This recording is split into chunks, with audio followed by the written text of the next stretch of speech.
I want you to hit me as hard as you can. What? Hey, everybody. Welcome to Versus. Hey, we're starting on time, and you know what that means? It means Chris isn't here.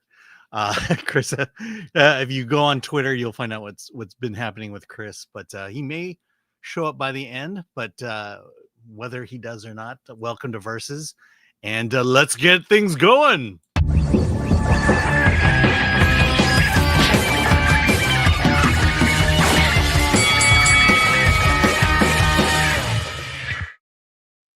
Hey, it's our favorite Versus crew. How's everything going? Hello, hello. Fantastic. All right. Well, hey, let's just go around and introduce ourselves. Here we go. Hello, I'm Elaine at Nerd Cookies here on YouTube. Glad to be back among such excellent and admirable panelists. Steph, my nerdy home. I'll be on camera soon. Just still getting ready. I'm running behind. So, guys, Dante from Verbal Riot, and I'm ready to talk about how much we hate Netflix. Shout out to Chris. He is literally off hunting someone down. His face is painted. He's tracking them, and I hope he catches his man because Chris always does. Let's talk about it. Yes, the Batmobile has been destroyed. Smirched. I guess. I know, No, crunched that's in a wild way. what happened. Yeah. I'll tell you what happened. Los Angeles happened to him. And, Yep. Get out of LA. yeah. Don't you miss it, Dante? Every second of it. You know, I don't get that same homeless smell here in Colorado. Called piss. Yes, that's what it is. You have animals now. Yeah, Yeah. it's the animal Real shit you got to deal with. The marking. I'll tell you what, though, rather deal with bobcats than meth heads. So All right. Well, before we begin, I need to remind everybody that next week, next Wednesday, December 17th, is our funeral for Star Trek. And Chris wanted me to make sure I at least got one of these little bumpers in. He's dead.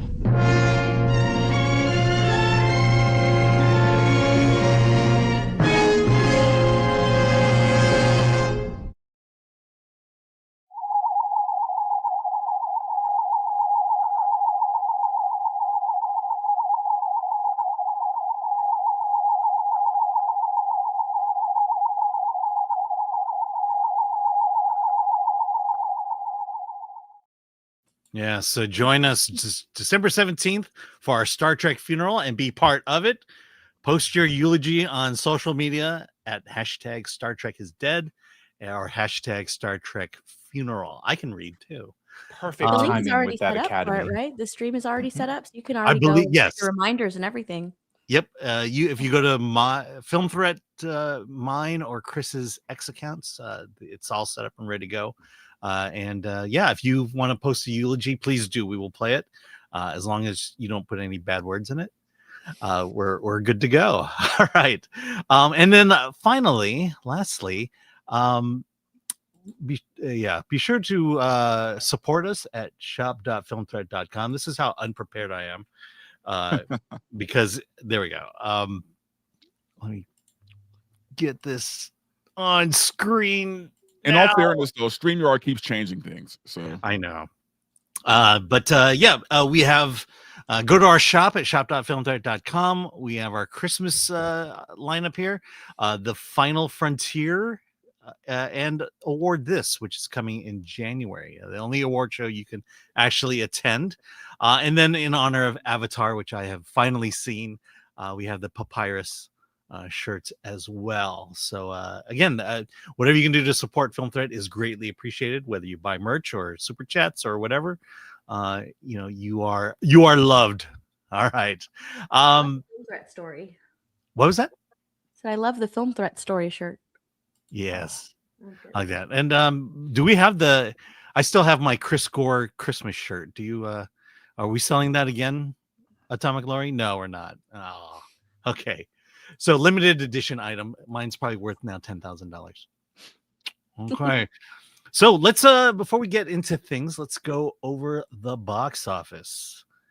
I will. did anything even come out last week? Yes. In fact, Zootopia, what are you talking about? Oh, right. Yeah, in Nights fact, at Freddy's too. Okay, so yeah, number one, Math. taking out Math. Zootopia, kind of, is Five Nights at Freddy with 64 million. Zootopia 2 comes in strong, kind of, or very much, at 43 million. Wicked for Good is cratering. It's down 72%, only 17.3 million, followed by Jujutsu Kaisen Execution. Somehow, people still want to see Now You See Me, Now You Don't. Kill Bill, the whole bloody affair, meaning damn. both parts in one setting. I gotta go buy a ticket for that. Absolutely. Eternity Hamnet is now in theaters. Predator Badlands. My favorite, the movie I've seen the most so far this year is Merrily We Roll Along, which is a Sondheim musical. And then Running Man and Fackham Hall. Yeah, let's talk real quick about Zootopia. The 43 million is kind of misleading because Zootopia 2, Zootopia 2 is almost $80 million away from $1 billion. Its international box office 697 million. Just for clarity, Disney gets 2/3 of the domestic box office, and Disney is lucky if they get half of the international box office. So yeah, thoughts about the box office this year or this week? I was told that the movies were dead. Turns out that if it's something good that people want to see, they all go in droves. Yeah, but if you it's cater to your few fan and base, far people will between them, show man. up. Imagine that. I'm sorry, Steph, one more time. Oh, I said if you cater to your fan base, people will show up. Imagine that.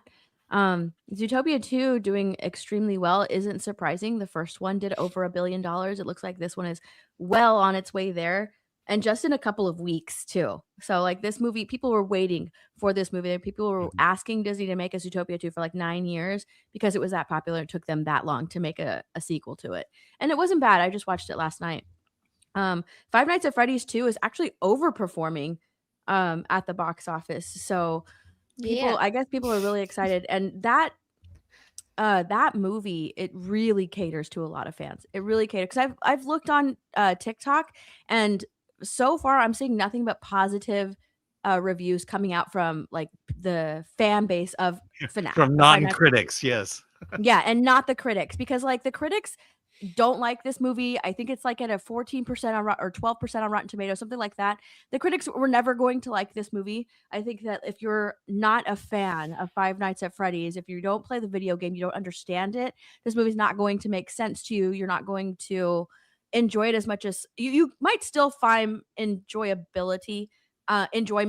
in the movie, even though you haven't played it. But like as far as the critics go and the way that they watch and judge films, I don't think that they would ever find enjoyment in this movie, and it was always going to do they were always going to give it a bad score. But the audience loves it. The actual fan base for Five Nights at Freddy's loves this movie.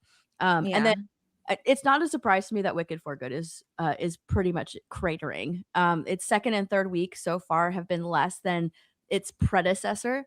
And that just goes to show that like the rewatchability for Wicked for Good is just not there, because people went and rewatched it multiple times when the first one came out, and when the second one came out, there's not a lot of people going and rewatching the movie.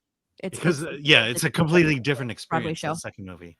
Also, FNAF is a very interesting experiment where they did what we said. You know, most of the time we say, no, just stick to lore and make it for the people that like it and buy the shit.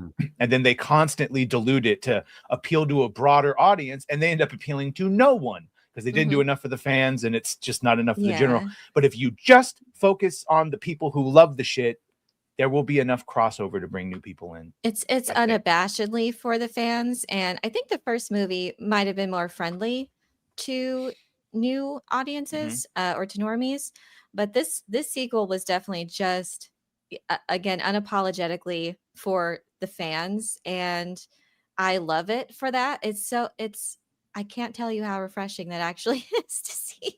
I'm actually not surprised that Five Nights is doing well, man. I think the first one was a sleeper hit. I think that it didn't do great in the box office, but I think there was a lot of streaming of that movie. So it was out on Peacock the same day. Yeah, 80 million. It did better than this weekend. I think it caught on much later, and then people watched it later on. But I'm not surprised. I think Five Nights at Freddy's is a solid franchise. I think even if you don't even if you didn't love the film, you had to like admit it was somewhat entertaining. So, and considering how weak the box office is, really, I'm not surprised. It's really well made. The animatronics, I think Jim Henson's company Mhm. was involved, and it's all atmosphere. And I really like the. Yes, it's cheesy, and some parts are very convoluted, and there's Easter eggs, and but it works so well. I really applaud how they incorporated the gameplay in such a organic way. Yeah. Well, So also I the think that was YouTube. actually really well done. It also includes the YouTube fandom. I mean, Yes. I only know this because my daughter is involved in this stuff, and you know, it's like, you know, seeing Matt Pat. Now you hear Matt Pat, and I don't even Mhm. know who the guy is. but apparently- Ooh, yeah. Yeah. I'm still waiting for Markiplier to make an appearance. He's my favorite FNAF streamer, but Yeah. Yeah, And- that's my favorite, or not my favorite, but my niece's favorite FNAF streamer is Markiplier. FNAF streamer. What do you do for a living? I FNAF stream. and, But also, and they make more money than you doing Well, it. Yes, you may that's why laugh, I'm but, like, laughing, because otherwise I'd the be lore crying. is so good. That's why it's like my guilty pleasure when it comes to lore. It's like the mystery of it is so intriguing, how the games proceeded to go with the story, and it's not in a linear fashion how these games came out. So it was really cool for the fan base and fun for the fan base to piece together the mystery, the murder, the tragedy of what all occurred. It is, of course, with a backdrop of like 80s horror and like different settings. And yeah, so it's I'm excited for the future. I think the next one might be more friendly to general audiences, maybe, because I think they're going to go in a really cool story direction. But we'll see. But yeah, I'm excited. It's refreshing. Well, another reason that I wasn't surprised by the success of it is because it has all the recipe for, you know, a successful film, right? It's a horror film, which normally does well.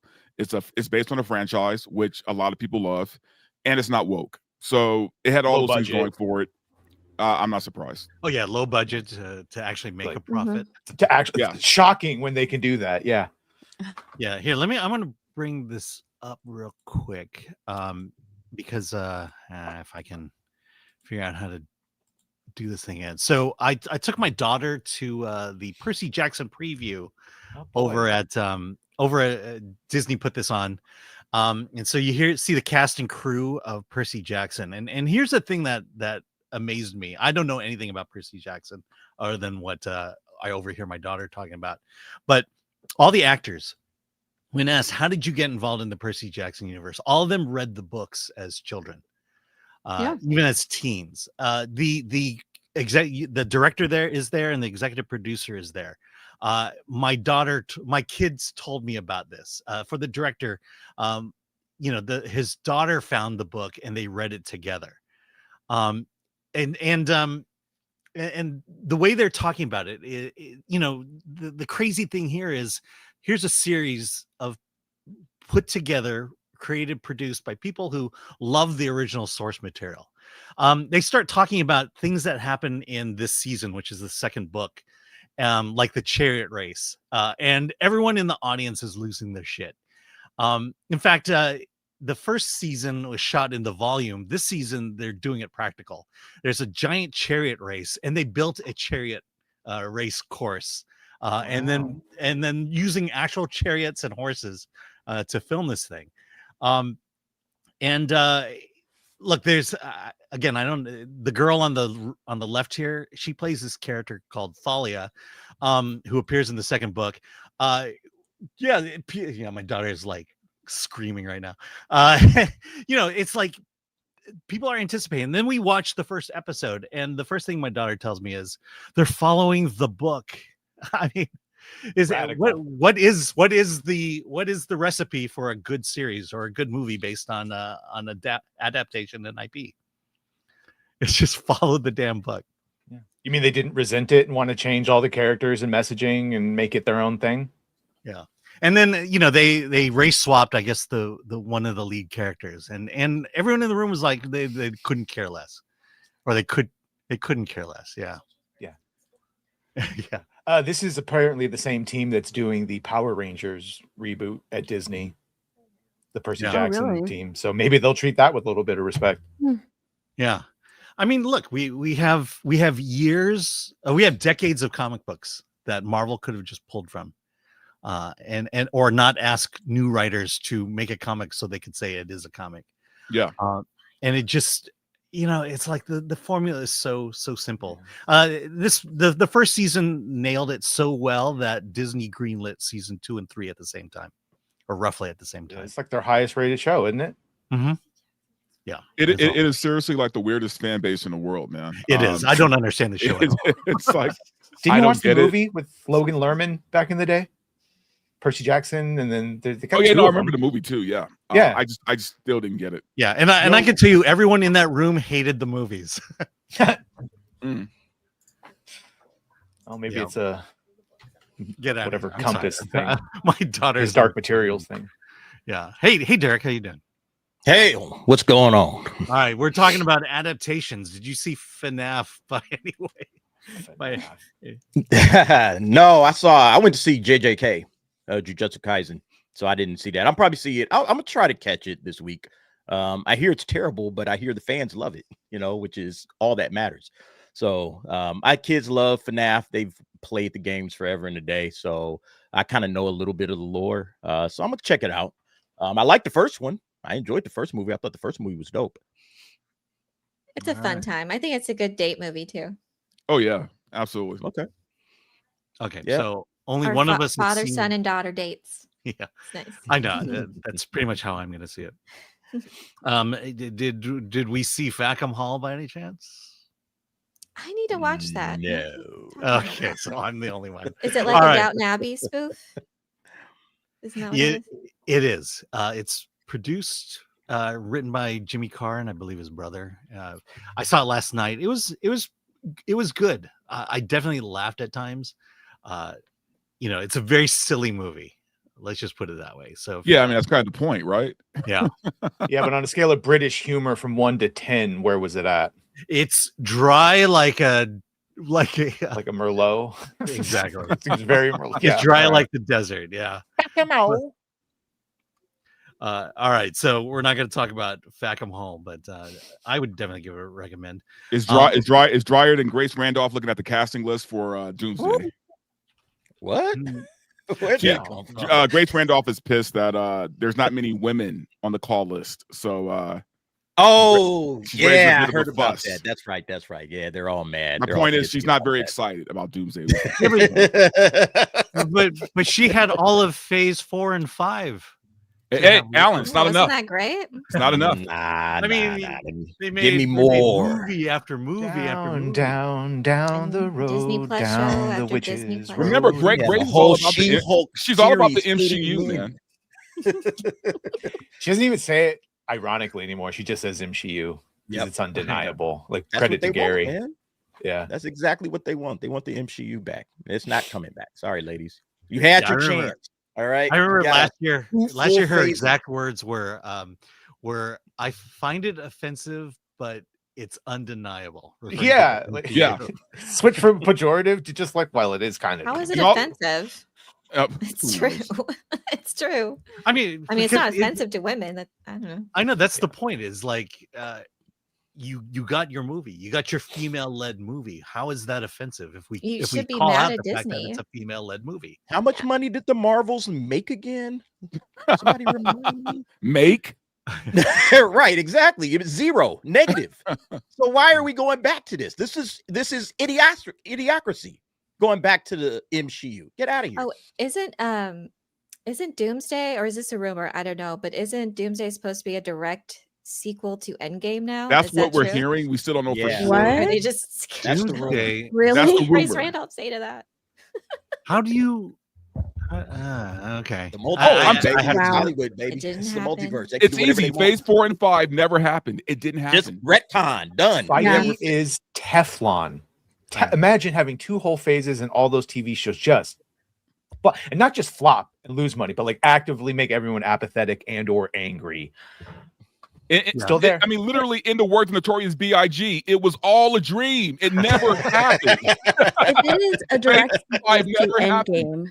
I feel like if it's a direct sequel to Endgame, that's just Marvel admitting that they fucked up with the last like couple of phases. But here's the thing: they retcon shit in comics all the time, so this is nothing new. It actually would be perfect just to say, "Hey, we're just going to retcon that. We're We're done. Talk done." about that. I won't Ever complain again. about it. I pretend it doesn't exist. So I'm fine with that. that's not. Yeah, me, most it's not people my didn't business. see it, so therefore it doesn't exist. My Right. only That's my only, true. not even a concern, but my only question about that is this though: for them to say it's a direct sequel of Endgame, they have to admit they made a mistake for the past 5 years, right? They're going to have to That's say them that. making them. Yeah, That's that would them. be That's them. them That would be admitting them it. admitting fault, Yeah. admitting mistake. Yeah. Are they They actually completely really going to retcon it. admit they made a mistake? They're No, not going to say it out loud. Of course No. not. Not Feige would They direct. would say, you know, never we say got it a out little. loud. We got a little overzealous with our streaming, and we realized not everyone had a chance to watch it. So just for everyone's simplification, even though we love and respect it, blah blah blah blah blah blah blah blah. Yeah, you fucking lost everyone's interest. You lost a bunch of money, and then also a lot of people just never saw them all or watched a couple episodes. Was like, this sucks, and bounced. Mhm. What's this shit? Click. Yeah. Yeah. I mean, you But have to I mean, understand they're There's calling it not a like, I mean, direct I'm sequel. sure there are people out there that watched everything, but no casual fan. It was so much easier to go and see like maybe 2 movies a year in theater as opposed to watching 10 episodes on Disney Plus of whatever they're putting out, keeping up with all of that and going and seeing movies in order to keep up with whatever Marvel timeline is on right now. It was way easier to go and watch a couple of movies as opposed to like spending your time watching Echo. all of the new stuff that they've put out, especially if it's not any good. That's just a waste of time. Okay, I think one of our chatters, the comment was just up there, but I don't think it's going to be a direct sequel. I think where this rumor came from is the fact that they're gonna, there we go, they're gonna re-release Avengers Endgame prior to Doomsday coming out, and I think that's where this confusion is starting to come in. So Disney's gonna milk more money out of Endgame. It as well has they a should. new Did end you see credit the scene. Russo? I don't know. Sorry. Why wouldn't you do Infinity War first, then do Endgame? No, right? I would imagine they should. Oh, and yeah, they you probably can't- will. But they're I promoting mean, look, if Endgame. Disney wants to make lots of money, Do they It's like- though? put both Do they out. though? I know, because on Russo's Instagram, they're only promoting Endgame. If they were doing like go and rewatch both of them and have that feeling back, they would have posted that. But no, it's just Endgame. And what's wild about like the thing that they posted on Instagram is like they posted, get ready for Endgame or whatever, like the beginning of the trailer, the original Endgame trailer, and then they were like, do you want to feel this again? And they show a bunch of shots of people cheering in the crowd, during Endgame, during like Cap picking up the Thor's hammer and everything. Like they're showing a bunch of crowds cheering, and they're like, you want to feel this again? Get ready to feel this again. Get ready to feel this hype again. It's like, yeah, I know. Like I know how it felt. It was amazing, and it's just a shame that you haven't felt that same way. I don't think Yeah. we'll reach that ever again. Even if Paramount wins and going into the future, we get 30 releases, they're all great. That moment of Endgame, that's gonna be so hard to build to something like that. Yeah. A decade of films. Yeah, but Yeah. do you know it's never what happening Endgame? again. What It's never Endgame happening again. is? What Endgame is the final appearance of the OG Avengers, of the original Avengers. Oh, and And, isn't it like the and- litmus test?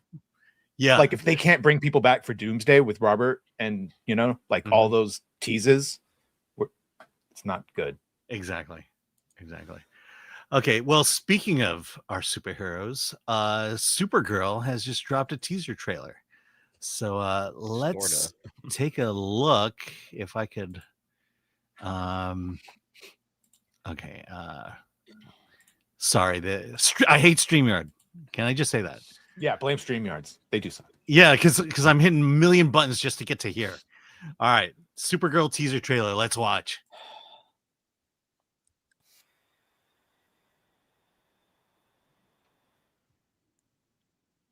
Fantastic. Is it supposed to have sound or? Whoa. I mean, Or is that just a jet landing. Okay. Is this that's the teaser trailer? It's the teaser for the teaser. Oh, look, we can Yeah, see your there's DMs. I know. There's. I mean, it's a teaser. The actual teaser comes out Thursday, I think. Yeah, Thursday. Like What, it's actual a teaser trailer? for a teaser trailer. The actual teaser Mhm. trailer of Oh, gosh. Is it just a That's one of my teaser or is it a Teaser full for the trailer? teaser trailer for the trailer. It's a full teaser trailer. So we'll get that scene again, and then probably a minute 30 of like Crypto pissing on a Superman sign and her being a drunken bitch. It's gonna be great. So It'd be my awesome. question is this: has James Gunn learned his lesson, right? Like, No. is it going to be the same marketing that he did for Superman? Because if so, that movie's in trouble. Big If it's time. the same marketing as Superman, Supergirl's fucked. Yeah, the marketing. I don't is see how it terrible. can No, be. James mhm. Gunn can't stay away from the limelight. He's going to be talking from now until June. He's just going to be running his Then mouth, the doing all movie's the done. interviews. Then the movie's sunk. Yeah. Yep. He's already been talking about it. Remember? Yep. He said it's like Guardians. He's Oh. already been talking about Supergirl. Where they go to space, basically. Is it going to be better than the Superman trailer? The Superman trailer, Probably. yeah. I think they're going to make a better trailer. They better put Lobo somewhere in this thing. And the movie might be Oh, I'm better sure they because will. it's not Gunn. So maybe we'll get some moments that won't be immediately undercut with a fucking stupid joke. Yeah. It's still probably going to have his stuff, but it's like another director. And it's that first time we've seen that Anna Noguera, whatever. This is one of her first scripts. Yeah. And then she was given like whatever, Teen Titans, and then put on to Wonder Woman. So like this bitch better be Mm. better Chef's be kiss, banging. Yep. Yeah. If Crypto has more than 5 minutes of screen time in this movie, I'm out. He does. It's the Oh, he world. does. It's the, He's I'm absolutely out. going to have more it's than the that. Woman of she's- Tomorrow book. He's with her. That's the now. that's the catch. It's going to have crypto in it. Mm. I just That's think that her they dog. really need to Crypto is her lean. dog. I can't handle that CG dog anymore. But Crypto James being Gunn's not poisoned. directing it, right? Gunn's not directing it. No, Greg He's not- Giuseppe, I Craig- think some Australian. Okay, well Is that that how you say his last name? I'm more hopeful for that. I want to say Gillespie, but Gillespie? Okay, I'll say Gillespie. Yeah, it's Gillespie. It's Gillespie. Gillespie? All right, good. Giuseppe sounds Yeah, better. so I'll tell you what he's done in the past. He did I, Tonya. He directed that. Good film. Good film. Cruella. Good one, yeah. He did the Pam and Tommy TV series. He did Dumb Money, and yeah, I think that's Okay, he's done some good some movies. television. So one of the dudes in the movie said it's the Woman of Tomorrow book by Tom King with Jason Momoa Lobo. And the whole point of that novel is Crypto gets poisoned and she has to kill a warlord to get the antidote. And the warlord just happens to be someone that this little girl named Ruth is trying to get revenge on because the warlord killed her dad. And so it's a girl team up movie. Oh. Girls What if they buddy follow road the- trip. Was Got the it. comic book worth adapting? I guess that's the first Yeah. question. I'm not a fan of Tom King. So, So, in and of the itself, probably. the teaser that they put out is just fans watching the movie, like how the fan reactions to. That's supposed to be her in the beginning, not knowing what she's going to do with her life and drunk and like meandering around. And then she comes across Ruth. And then Jason Momoa is the like whatever he's hunting her. My guess would be he's hunting her for Brainiac because she's one of the last Kryptonians. And he ends up probably helping her. You know how they do it. All right, well, Mhm. I still think it was a mistake to put out a Supergirl movie before Wonder Woman. And Batman. And Bat- Batman. I just think That's it's the a big mistake. mistake. Yeah, and We Batman. should be getting ready for a Batman movie. What the hell is this guy? We are thinking getting putting ready for a Supergirl Batman movie. second. Yeah. Yeah, well, I'm talking about in this universe, man. This is crazy to have Batman. I don't know when is that movie coming out. Like that's what people are waiting 2028. for. Right. 2028, apparently. That's wild 2028. Oh my god. Because they can't release it in the same Really? calendar year as Matt Reeves' verse Batman, which is 2027. So Mhm. 2028. Stupid decision. Well, yeah, 2028 is the earliest they could make a At the- Batman. right. movie. That's what you're Correct. The earliest. Yeah. Yeah. And they're I'm not just happy making a that's Batman separate. movie. But we're getting a Clayface movie before Batman. Right. I know. Right. Yeah. See, that's the problem, man. Oh, This what guy's I've always He's wanted. supposed to be in the Matt Reeves universe, but Gunn said it was a good script and he needed content for the DCU, and so he took it and put it in. This guy don't understand what he's doing. No. Well, doesn't I mean, understand. similar Yeah.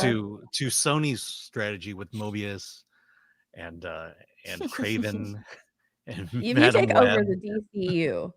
I mean, I might be you I might make the Holy Trinity. You make a Superman, Wonder Woman, and Batman film. Those are your Bingo. first three Yeah. movies that you put into production when you take over DC.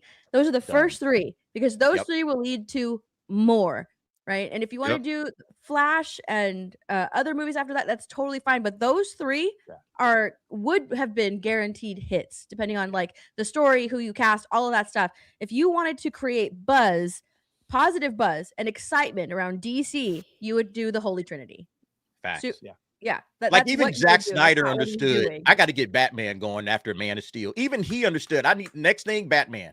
All right, he understood that. Zack Snyder. All right, with all the mistakes that he made with his universe, he understood. I got to get Batman He going. wanted and then he Batman. brought Wonder Woman in. They forced him to do Batman versus Superman. Yeah. Like he Did they? wanted just a Batman movie. Oh, okay, got you. But yeah, but he understood the order of Yeah. operations. Yes, it's like absolutely. this, then Trinity. this, then this. Yeah, it's stupid. Yeah, I mean, the fact that we got Guy Gardner before Batman is crazy to me. That is batshit. No, crazy, no pun man. intended. That is Well, crazy. I think it's like Thanos. All roads are going to lead to Batman at some point. So here's another question though. Like, and I might be jumping the gun on this. No pun intended. Yeah, on fire, Dante. Jesus. And no, because we're probably going to talk about it, right? But how does the whole Netflix thing, like, does James Gunn still have a job? Like, They have what's a going 6 on months. They have a 6 month extension. It looks like into 2027 or a couple months into 2027. That's all we know.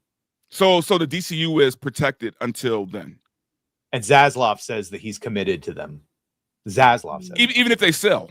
I'm sure there's some contractual obligations, but to your point, Netflix doesn't have a business division for just comic books, or maybe for, that's not their business model, where they have a sole separate studio for a specific IP.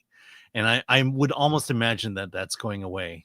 Whenever purchases like this happen, you start streamlining the overall business structure. And you think they would get rid of DC Comics? Yeah, I mean, good questions. All good questions.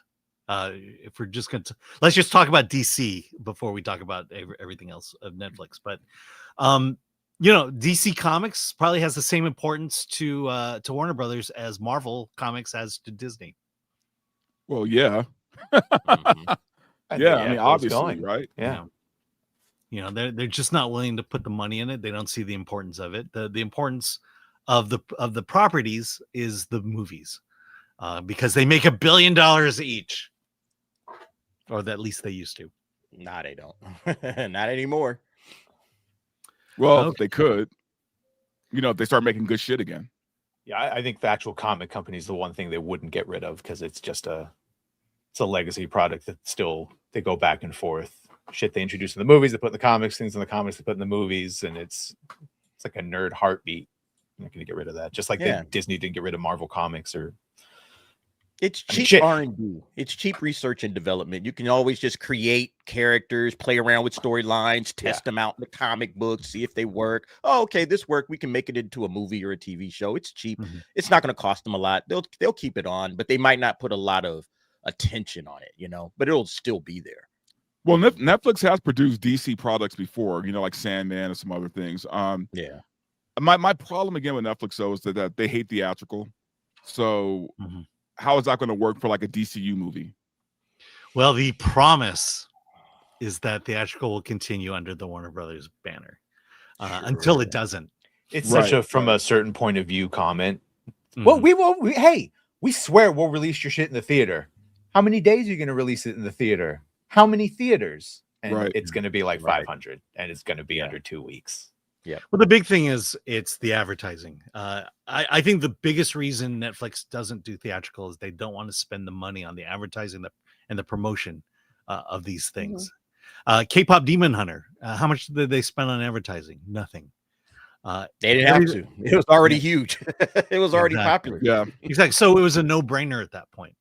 Yeah. All right. Hey, let's get to super chat. Stranger Things finale is going into theaters and yeah, but the finale for one day, yeah, I probably but won't even get a it's still in ticket to. theaters. Yeah, They want people to go. but they just Really use it like quickly, advertisement. when is Supergirl supposed to come out? Next year, isn't it? Into June, 26th, I think, next year. Middle of Next- middle okay. of next year. And then Lanterns after that. Mhm. Okay, let's do super chats. Yeah. Bashar. Helios ending for 2. Chris needs to stop mispronouncing controversy. Controversy. Oh no. Just being fancy. Jan Hugh gifted 5 Film Threat memberships. Thank you, sir. Thank you so much. All right. Thank you for that. Doug for 21 months. Badger is going to Superman punch a cheesehead? I don't think so. He's not talking about Tom, is he? I hope Oh, no. not. Why would you do that? I Yeah, know. that's elder abuse. We don't approve of that here. Did you do another one? Jan Hugh for another? Or is that just the same? Yeah, no, I'm sorry. I'm Wrong not. direction. Okay, I'm not hitting the wrong buttons here. Hi, Emily, for 3-month membership. Happy Monday. Happy Monday. Happy Monday. Happy Monday. All right. Polly for 2. Alan. Any Asians on that panel? Any Asians on that panel? No. Invite Simulu. Yeah, it's I your know. friend, right? That's your buddy, man. My new buddy. I like Steve. He's always right. Okay. Naveen, shout out, member for 11 months. What happened to the Dead Space film adaptation? It's not happening. I wish I knew what that meant. All right. It's a video game. So maybe they're in processing. Latino Slant, shout out Polly for 2. Steph, surprised by Wicked's big fall off. Yeah, 72%. Not good. No, I'm not surprised. Yeah, Yeah. the rewatchability isn't there. I mean, I don't understand how it's getting nominated for awards for this, especially when you the follow-up after the first movie. Yeah, but it's probably one of those things where they're going to combine both movies and give the award for that instead of just. Yeah. But this is They were nominated last year though for Wicked. Right, So but I I'm don't think saying they're they're probably gonna going to still combine kind of count that performance along with this performance. Yeah, it's kind of like how political. how Fellowship of the Ring and The Two Towers got no Oscar or award buzz until Return of the King. Return of the King. You're right. Yeah. All right. Leak for $4.99. I'm in the feel sorry for the actors phase of comic book movies. Nope. I never feel sorry for the actors. getting They're paid enough. getting a big check. Don't feel sorry for these I don't feel sorry for actors. Did you call him Leak Eindler? Let's call them Leak, but Lee Kindler's all right. Hertz Donut, member for 20. Is this the last week for Wicked for Good? I I doubt don't it. know. I mean, they'll still. It hasn't even been out a month, I don't think. Yeah, it'll run through the end of the holidays, I'm sure. Yeah. Right, but what you're not seeing now are events, people dressing up and going out to see the movie. I think they did it once and saw the movie and that was it. Green paint took forever to get off. Razorburn for 2. Here's some money to Chris's car repair. Yeah. Yes, the $2 will come in handy. Thank you for that. Yep. Yep. All right. Yeah, I told Chris last night, please don't hunt after people, man. It's just not a good idea. Not the LA. smartest idea, no. Nah. Even I wouldn't do. Well, I probably would, but he shouldn't do what I do. Was my point.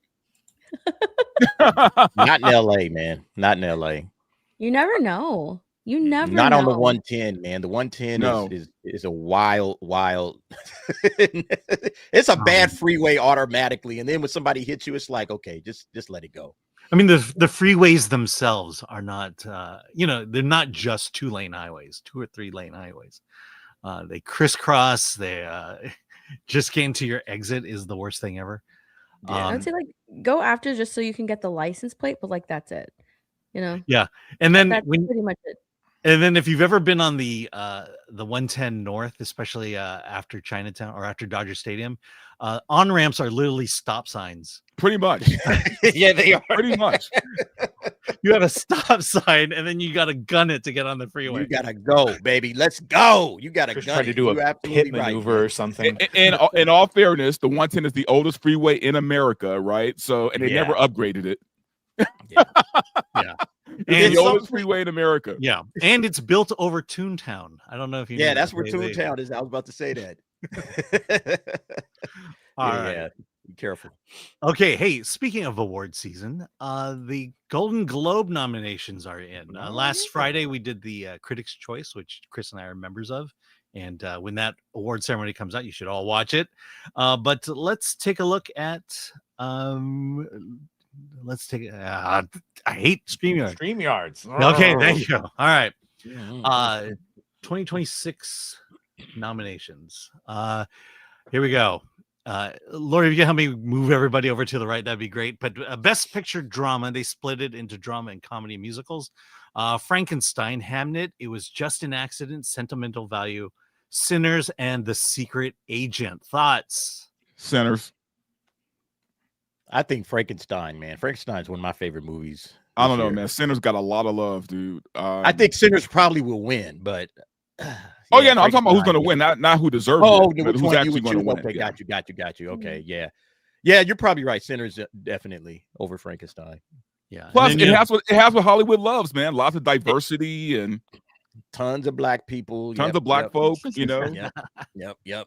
Fighting the Klan. Yeah. And by the way, the only movie with 2 Asians in it. So there you go. No, look, Asian that's Alan vote. representation. Yeah, Golden Globe's not yellow. All right. Hamnet is probably going to be. Oh, okay. Well, Hamnet has an Asian writer and director, so we'll give it that. Let's see. A motion picture, best musical comedy: Blue Moon, Begonia, Marty Supreme, No Other Choice, Nouvelle Vague, and One Battle After Another. That was a comedy. Battle After Another will Oh, win. Is Marty Supreme a comedy or It it's is a not comedy. musical? Yeah, It I is just saw it yesterday. intentionally. You know, sad? it's right up there with Uncut Gems. It's almost the exact same movie. Oh, really? Okay. Yeah, it just takes place back in time and stars Timothy Chalamet and not Adam Sandler. I need to watch the rest of these films, man, because the HCA sent me my screeners, and so I have like 30 movies I have to watch to vote for this stuff. Yeah, I'm going to like see Begonia. No Other Choice tonight. Yeah, Blue heard that's Moon excellent. to me is the surprise because I really like Blue Moon. It's a talking movie, meaning Ethan Hawke talks through 90% of the movie, but it was well written. It's a Richard Linklater movie, and I just couldn't get enough. And being a musical fan, it was just Wow, Right in Linklater. my What was his last movie? it was the Glenn Powell one on Netflix. Oh, okay. The assassin one. Alan, did you Mike consider Linklater. That's a name I Begonia? haven't heard in a long time. Did you consider Begonia a comedy? Yeah. Because like I laughed at it at parts of it, but I did not think it was a comedy. I thought it was more like a thriller. Well, I think the ending made it a comedy. Well, that yeah. There's just a couple other fun things in there, but overall, it doesn't feel like it's played for laughs, even though there's humorous things in it. Maybe a dark, like a black comedy type thing. Yeah, and I haven't seen Nouvelle Vague yet, but I don't know that that's a comedy. I thought that felt like a drama to me. I'm almost surprised. We haven't seen Eddington yet. Yeah, no, it wasn't that good. Well, the critics love that film though for some reason. So yeah, not this one. All right, best motion picture animated: Arco, Demon Slayer, Infinity Castle, Elio, K-pop Demon Hunters, Little Amelie or the Character, and Zootopia 2. K-pop better win it. Yeah, I was Demon gonna Slayer's normally better movie. I would vote for Demon Slayer, but I don't know if this past the Infinity Castle movie wasn't I don't know. It just wasn't very good for me. I love the manga and it still stayed close.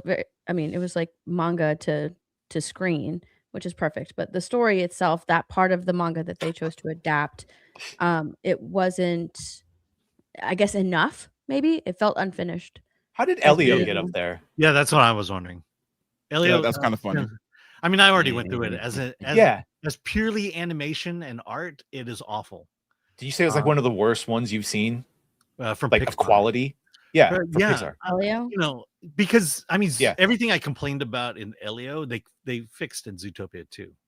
Zootopia 2 is, But a also really good looking movie. Zootopia Really 2 good. just came out like last week, and it's already nominated for Golden Globe. Well, everyone gets to see them early before they come out. Like there are 3 movies that come out on Christmas that we've all seen, and they're nominated.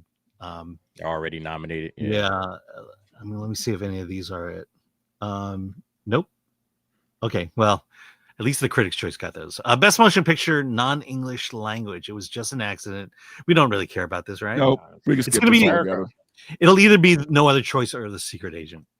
It's just game. Whoever has the trans actress will win. I don't think either of them do. Ooh. All right, there's a 2-headed cat in No Secret Agent, though. The best performance by a female actor in a motion picture. I will say that when I was doing nominations, female actor was the toughest category because there just aren't that many that I felt was worthy of. That comes to mind that says, yes, this has to be. And so we've got Eva Victor from Sorry Baby, which no one saw. Jennifer Lawrence was good though.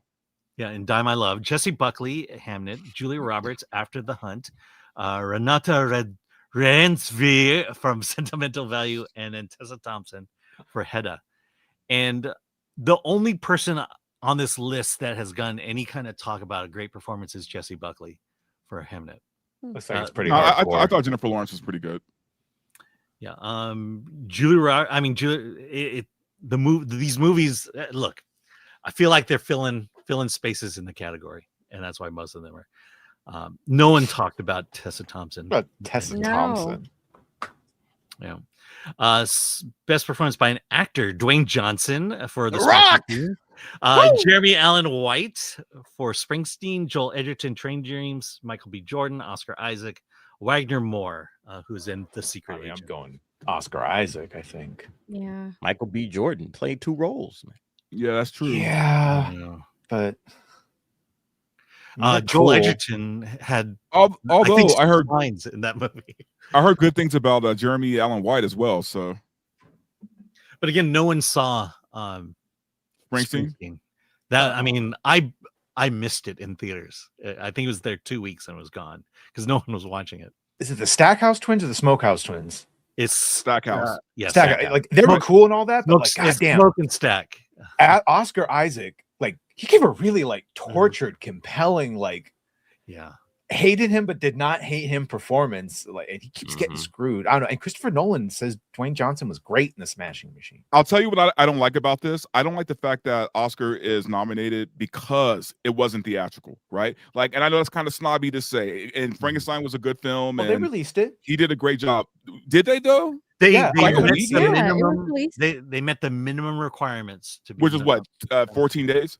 Bullshit. Yes. Yeah, 14 days in I believe 10 theaters. I believe that's it. I might be wrong. Yeah. Or most likely wrong. Yeah, that's That's what James Cameron was saying, that it shouldn't. You should have at least 45 days and like more than 1,000 theaters. I agree. All right. I agree. Best female in a musical or comedy: Amanda Seyfried in The Test of Anne Lee, Chase Infinity, One Battle After Another, Cynthia Erivo, Wicked for Good, Emma Stone, Begonia, Kate Hudson, Song Sung Blue, and Rose Byrne. If I Had Legs, I'd Kick You. See, that's the thing is, how many of you have seen most of these movies? I haven't seen any of those Except except for for Wicked. Like For that's it. example, Song Sung Blue is one that doesn't come out till Christmas, so no one will have seen it.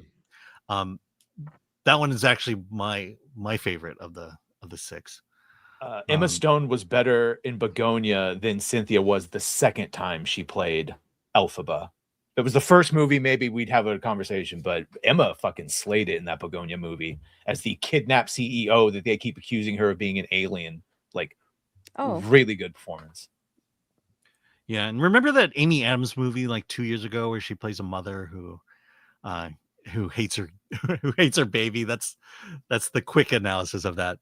That's the Rose Byrne role in If I Had Legs, I'd Kick You. It's the same kind of idea, because she's a mother of a developmentally challenged daughter. You know what? We kind of skipped past something, and Alan, I want to ask you because I know you saw the movie. Does The Rock have a solid chance of like winning this? Because I heard he was good in The Smashing Machine. Yeah, I don't think he'll win. The way I describe The Smashing Machine and The Rock's performance is he was doing an accurate impression of Mark Kerr, and Mark Kerr is not a dynamic person. Sure, you know, he's not larger than life. He's just a guy who's really obsessed with winning. And so his performance is very understated. Like, it's not a Rock performance where the Rock just kind of lights up the screen. It's a Mark Kerr performance. So this wasn't like a Magazine Dreams type performance. Let's see. Magazine Dreams, Jonathan Majors was a character. In this one, the Rock is trying to be as much like Mark Kerr as possible. So he's doing an impersonation of Mark Kerr and does a very good job at it. But it's not what he you inhabits the role. Yeah, he inhabits the role, but it's not what you consider an Oscar-worthy performance. But if anything, it shows the fact that The Rock is acting, that Dwayne Johnson is acting versus being Dwayne Johnson on right. He's not The Rock. Right, exactly. Okay. All right. Best performance male actor, musical comedy, Ethan Hawke in Blue Moon, George Clooney, Jay Kelly, Jesse Plemons, Begonia, Lee Byung-hun for No Other Choice, Leonardo DiCaprio, One Battle After the Other, and Timothée Chalamet for Marty Supreme. Like, none of you have seen Marty Supreme. I've only seen One Battle After Another. Yeah, I only saw Begonia, obviously. Did Jay Kelly even get a theatrical release, or they did the thing where they just release it? It's a minimum. It's on Netflix now. Right. Yeah. George Clooney basically plays himself. It's not a bad performance, but Himself. he did a good job being himself on there. Yeah, well, we got one. I think We got one. all five should be Asian. Yeah. All right. Best performance supporting female role in any motion picture: Amy Madigan for Weapons, Ariana Grande, Elle Fanning, Sentimental Value, Emily Blunt, The Smashing Machine, Inga is Ibs' daughter, Liliosa, Sentimental Value, wunderbar. and Tiana Taylor for One Battle After Another. Nope. Weapons all the way. Amy Madigan Yeah, all the Yep. way. killed it. That's the Gladys character. Yeah. Yeah. Yes. It's a Killed memorable role. Let's. Yep. Should get the spinoff. Yeah. Really? Wow. Technically, the movie. Yeah. Okay. Well, right. Yeah. Supporting actor: Adam Sandler, Jay Kelly, Benicio del Toro, Jacob Elordi, Paul Mescal, Sean Penn, Stellan Skarsgård. To me, it's either Adam Sandler or, for me personally, it's Adam Sandler or Jacob Elordi. I was gonna say Sean Penn, but Yeah, Jacob Elordi as the monster was Jacob was great. Yeah, it was pretty. And his body acting, when he's like, it literally looks like he doesn't know how to Mhm. fucking move in like a human body. Like, really, really good job. yeah, that's true. And the performance comes through all that prosthetics and Yeah. Yeah, Polly. Tanutua was snubbed because he was in a musical. All right. Best director, Chloe Zhao for Hamnet, Guillermo del Toro. It was just an accident, Sentimental Value, One Battle After Other, and Sinners. Does Ryan Coogler have a chance? He has a chance. yeah. I think Guillermo's gonna get it though. You don't think PTA is going to get it for all the Yeah. I think virtue signaling reasons? Well, I mean, Yeah. that's. I mean, you bring up- in a just world, Guillermo would get it, right? right. So, okay, so Badger, you bring up a good point. How much is One Battle after another going? How is it going to do this award season? And is it going to be for purely virtue signaling? Which, to be fair, Ryan Coogler, there was a time we would have said that was virtue signaling too, but that is clearly the better fucking movie. Yeah. But boy, they love pushing that PTA messaging. And if they don't like back end it with the awards, it's just a failure across the board. I don't know. Yeah, but Well, I mean, the only reason Coogler could get it because he's a black director. So, right. yeah, I mean that's my point. Is Ryan Coogler made a movie about with a predominantly black cast and telling black stories. What did you expect? But you know, okay, but this is what sucks is that he made a good film. He made a well really directed. good film, right? So them giving it to him because of that reason, it takes away the punch. You know what I mean? Like it's in a weird way. I almost don't want him to win because of that, even though I think he deserves to win, but not so much over Guillermo del Toro. Yeah, you know, I mean, I'll say, look, we were at a Sinners thing the other day, and we actually got to talk to Ryan Coogler for an extended period of time. This guy loves movies. This guy makes movies that people want to see, and it doesn't matter your race, your gender, your whatever. He just wants to make a good movie and the way he's put it is he knows that you spend a lot of money to go out and see a movie, and that Hollywood and himself need to deliver on that. Whether you like Sinners or not, at least that's the right attitude every filmmaker should have when making a movie. Yeah, you got to respect it. Yep. Absolutely. All right. We have one super chat, so here we go. Oh no, Graph Web for 2 in the name of all that is holy. Hashtag cancel Disney Plus. Thank you, Graph Web. All right, thank you for that. Let's move on. Let me see. All right. Well, when are the Golden Globes again? Okay, so Critics' Choice is the first Sunday of January. I believe that's the 5th. And so the Golden Globes will be the week after that. So we have Chelsea Handler hosting ours. Oh, dear God. Yeah, Oh. she's done. She's kept it, kept it level the last 4 times she's done it. And then Nikki Glazer is doing Golden Globes again. I like Nikki. Yeah. All right. So let's get into it. I'm trying to find the right headline. StreamYards. No, do we have it? It's the okay, there we go. Sorry, here we go. I guess we're talking about the Trump article first. Let me bring it up here. I have Sorry, so everybody. many questions, by the way. Okay. So yeah, let's get this going because Okay, I have a lot Badger, of you've got notes. I do. So This is the Trump. I'll go through it in order. Yeah. So an update on this before we get through the article.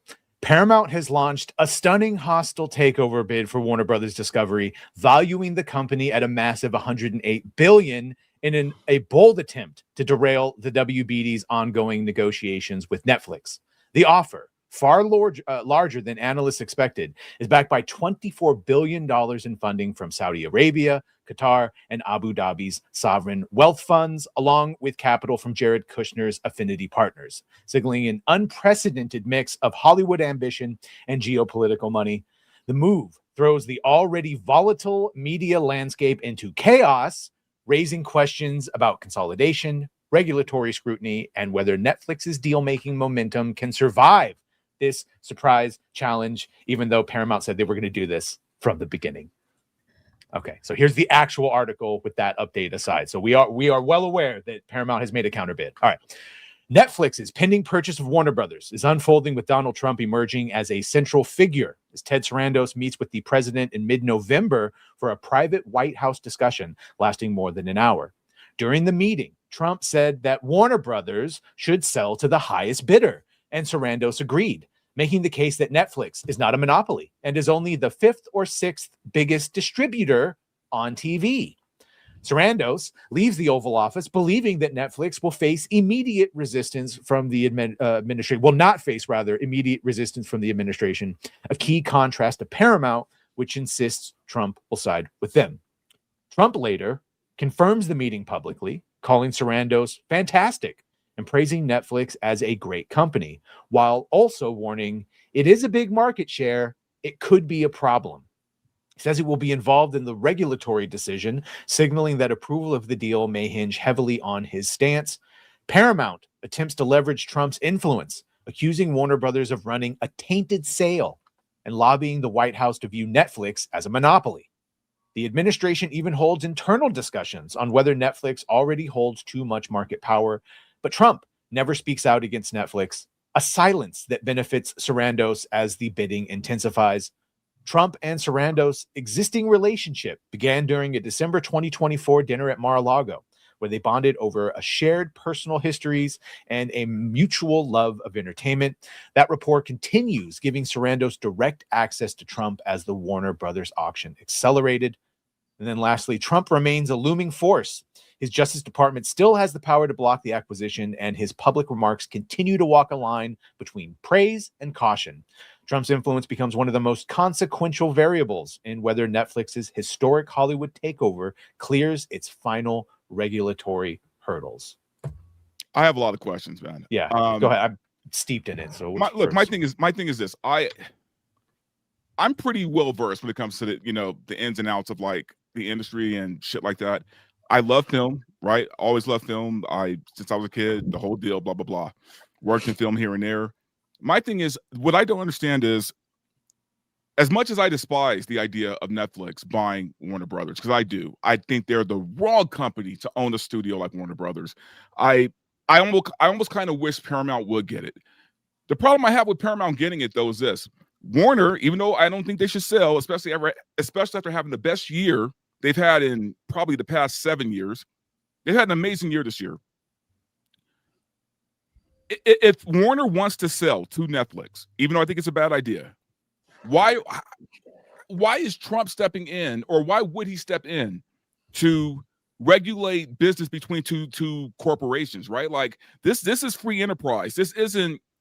I don't feel like the government should step in to a business situation like this, even though I don't agree with it, right? I don't want Netflix to get them, but if an offer was made and Warner accepted, what's all the hostile takeover? What's all this stuff when two companies have agreed to something? Now, sure, nothing's been signed yet, right?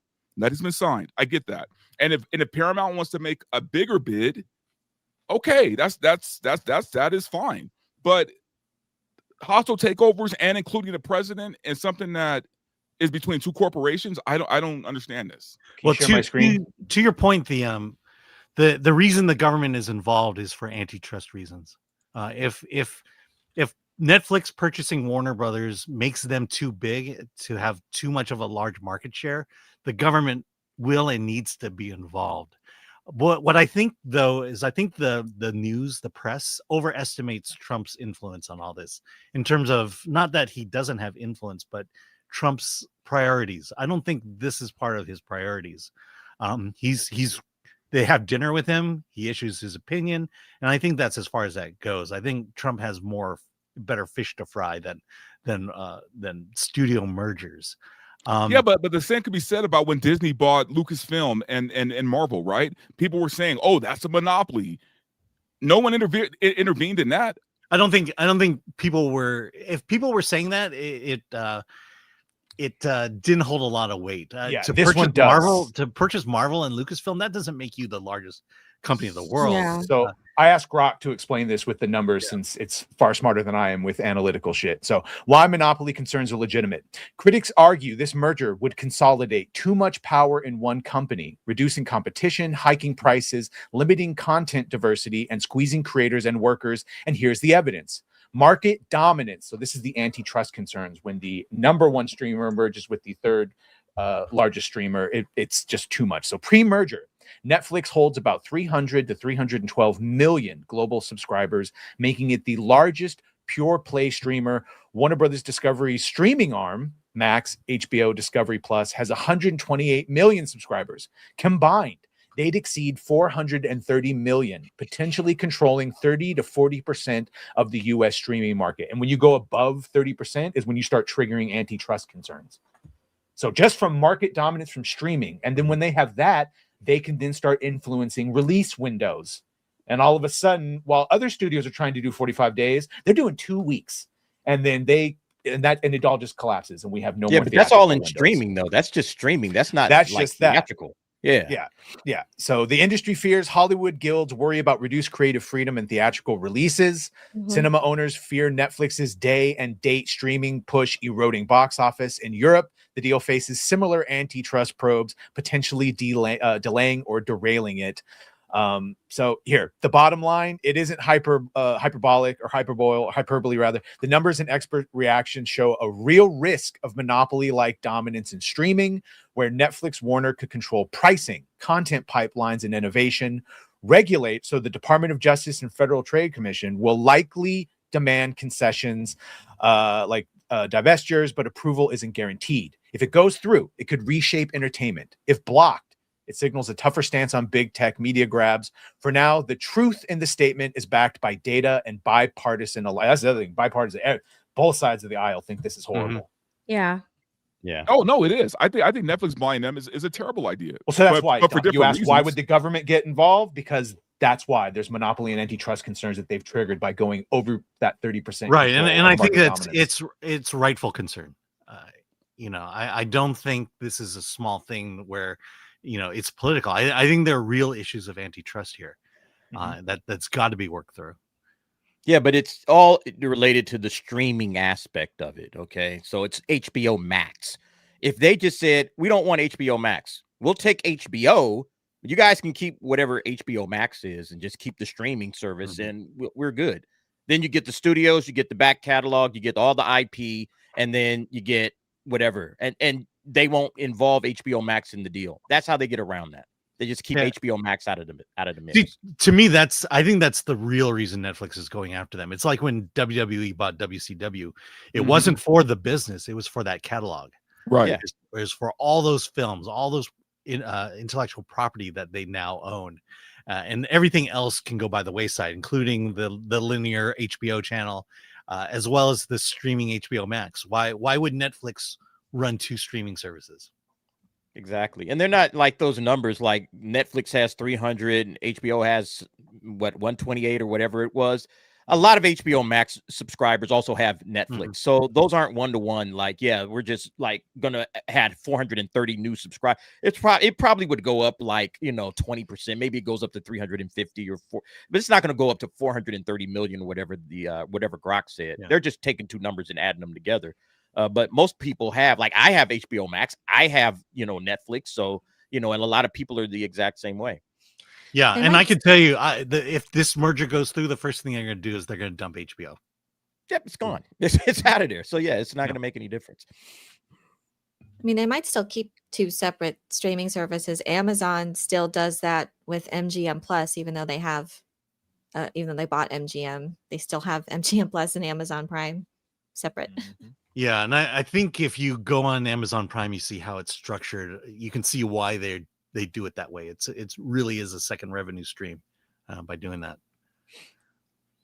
So so are they going to break up Warner Brothers altogether, or are they trying to sell it all in one piece? So what's my understanding is that the Discovery brand is going to be cordoned off into a separate company, and then I think they could sell HBO. I don't think they could sell HBO Max though, because HBO is a linear cable channel, premium cable channel. All right. Yeah, but they compete also with cable channels now. So it's one of those that kind of would behoove them to kill it off. And guess what? HBO is a tab on Netflix now. Yeah. Yep. And I could tell you how hot this discussion is because we have one super chat. Go ahead. The A Train for 2. The lack of Spermageddon nominations is angering. Yes. Yes. That's I a real think thing. everybody's talked out of the merger, and not to say Yeah. that it's not. It's interesting, it's fascinating, but my question is, ultimately, look, the way Netflix has positioned itself, they're the final boss. They have the money, they have the global reach. I don't know if anybody. I think ultimately they're basically just stacking power at this point. Do they have the money though? I think what is their Ellison's market have cap? more Their market money. cap's like $400 billion. Yeah, but they owe a bunch of money and they're required. They need that subscriber monthly. The Ellisons are literally giving all of this cash is guaranteed to the stockholders. All that cash is not guaranteed through Netflix. They're super contingent on future endeavors. Like on hand, Ellison's plus the 3 separate Saudi funds. Well, my point is that everything seems to be going into the streaming stratosphere. People are getting rid of theaters. Physical media is pretty much dead. And so everybody's going to be streaming. Who's the biggest streamer? You can start talking about YouTube and saying YouTube is the biggest streaming service, and you can go down that line. But Netflix, in terms of what we're talking about with Hollywood and with movies and TV shows, is the biggest. And they're basically at this point just waiting out the clock, because eventually, if theaters die, everybody's going to become streaming. And so now everybody's going to have a streaming service of some sort, and Netflix is kicking everybody's ass in that category. That's why I say they're the kind of the final boss, because nobody can really beat Netflix at Netflix's own game. Yeah, Would I there be agree. Isn't that Paramount or Netflix? Like, would it would be better, or would it just be the same, more of the same? Sorry, what was the first part of your question? Would it be a preference to who should buy Warner Brothers, Paramount or Netflix? As far as I think you want to. impact I on the would say I industry? would prefer Paramount. Yeah. to Well, buy 'em. Paramount guarantees but- more theatrical releases. So Well, Warner That is Brothers a itself legit- isn't that Paramount. great at theatrical releases. They have HBO Max, so Dune and several other big releases went to digital or streaming like 6 weeks after the release. More evidence or of why you 45 want days. Paramount. Even more evidence of why you would want Paramount, because Ellison is signified time and time again by who he's hiring, why he's hiring them, and the 30 movies a year that he wants theatrical releases. So well how aware of the long can importance. theatrical releases compete with streaming? How long are we going to be? Hey, Are you saying they're how putting big out is the shit in window? theaters. All right, people stopped going to theaters before Netflix got involved. All right, theatrical, like people going to theaters, has been dropping. It's been declining for the last 20 years. And why? Because they keep putting out woke slop, and people are tired of woke slop. Plus, the prices are going up. All right, it's costing more and more to take a family of 4 to the movies. All right. And now we're at the point where oh, we're going to release this and then we're going to drop it on PVOD in 17 days, 18 days, 30 days, or whatever. So it's like, okay, at some point in time, theaters are just going to die if this is Hollywood's business model. Hollywood has to change the business model. Otherwise, this is where we're going. We're You think eventually just going to subscriptions all will be go up streaming too? shit. I mean, if they're just, I think Disney Plus went up how many times in their prices since that merger? So you Yeah. think Netflix would have to raise their prices too? They Yeah, but went Derek, you down said $80 it. billion. They've been making a bunch of woke slop, so they need to not make woke slop. And I think we even have an article about Ellisons are committed. So they got rid of their DEI shit. They're going back to based programming. They're making fucking Rush Hour for if they goes through. You know what I'm saying? Like I they're love it. trying to go back to those classic formula. But Yeah, if whereas they're going to Netflix push is movies unabashedly into the theaters, unashamed of putting out that woke slop. Correct. right? Netflix So they will got to do it. stop doing that. So Hollywood has to pivot. In other words, this sale means nothing if Hollywood doesn't change what it's doing. It's not just Paramount. Disney has to Paramount- change. Disney, Paramount can change. That's one Right. studio. All right. Yeah. You need Disney to stop doing the bullshit they're doing. You need Sony to get on board. Whatever Universal is doing, everybody's got to say, "Hey, no more woke trash." All right. We're making great movies. We're going to focus on that. Number one. Number two, you got to get those theatrical windows, stretched out. You can't have 30-day theatrical windows because I can wait a month. I'm sorry, I can wait a month to watch something on PVOD and then I can own it, and that's that. And every time you put anything into streaming, you're just making Netflix stronger because Netflix ultimately knows they all going to come here eventually. They're all going to come here eventually. Look how we're building right now. Everybody's going to eventually become a version of Netflix that Netflix will then be able to take off the board. And that's basically what happened with Warner Brothers. They put so much money into building out HBO Max that they crippled themselves. They absolutely crippled themselves. Instead of focusing on theatrical releases and home video, physical media, where Netflix doesn't compete at all. Netflix doesn't want to do that. That's the side of the business that Hollywood needs to lean into if they want to save it. But the first thing, like we said, they got to get rid of the woke trash. Nobody wants to watch that shit. And so if they do both of those, I think Hollywood stands a chance, but I still think it's just a matter of time because of they've lost an entire generation to streaming, right? Like Gen Z's not watching movies. My kids don't go to movies. And I got 4 kids in the Gen Z category and none of them go to movies. Yeah, mine doesn't either. So in my opinion, though, if Netflix buys this, then you're just going to continue to get woke stuff because that's the Netflix business model. They don't care. They will continue to put out. It doesn't matter how much backlash they get. They'll put all that stuff out and they won't put anything in theaters because they don't. That's not their business model. They don't do any of that stuff. Well, So I only challenge what you said in this. They do put out woke stuff, but they also put out base stuff as well. The whole Chappelle thing. They stood behind Dave Chappelle, especially during all the trans that's true controversy. Shane Gillis has a freaking TV show on Netflix. Netflix to their credit is hold on. Netflix to their credit is trying to hit every niche or every niche. So they'll put out some stupid LGBT show or they realize that they need to hit that broad audience and they're going after everybody. Yeah. There's a chance to save it still. Will it end eventually? Yes. I made this. It's like Tremors was like, well, so what if we make it to the rocks? We'll be dead in 3 days. Like, but I want to live for the 3 days. So if we go the Netflix route, we will just get woke streaming slot forever, and the release windows will go and go and go until it's nothing. It's just streaming. That is a guaranteed way that will happen. If we go the Paramount route of trying to make movies under budget, 30 a year, based things that proven to make money. There's a chance, like the reason kids don't go to the fucking Hollywood or theaters anymore is because we're not saying, hey man, let's go to this thing. We're not bringing the new generation in like we used to. And we got a slim window. My kids were raised on the MCU. All right. I brought all my kids to every MCU movie and look what the MCU became after when they became old enough to buy tickets themselves. This is what happened to the MCU. It became the MCU and they checked out. They're like, it's not something I want to watch. And now they're focused on anime, and anime is completely wiping the floor. They got so many entertainment options. They got video games. They got anime. They got everything that they can get on streaming. Gen Z is dead. You've lost an entire generation, Hollywood. I've been making this point for the longest time. They should have held on as long as they could to every generation that comes through, because every generation now, like Gen Alpha that's coming behind them, they're being brought up on streaming and video games and anime and TikTok videos. So that's their alternative to Hollywood. And in Hollywood, it's like, wait a minute, to go to a movie is how much? Oh man, I ain't got that kind of money. Yeah, I'm just gonna go ahead and scroll on my phone, and I'm gonna play my video games, and I'm gonna watch anime, and that's what I'm gonna do. And Netflix has anime. Netflix has a shit ton of anime. So, and that's where most kids are watching their anime. Yeah, it's one thing to say I don't have that money. It's another to say, am I getting value for that money? Right. If I'm gonna pay a premium price to see a movie, to go out, get sitters, go out, get dinner, am I getting value for that money? And that's where Hollywood is falling short. They don't understand what money means to us and how hard it is for us to get it, and how we need something. We need to get that bang for that buck. Yeah, and it's just especially not when there. the movie ticket. I mean, and costs we can't underestimate like how much the money plays a part in this, guys. Like, you know, I was talking about this on Georgia's show yesterday. You know, Hollywood has put way too much importance on itself, and they kind of missed the mark, right? Like at the end of the day, what are movies?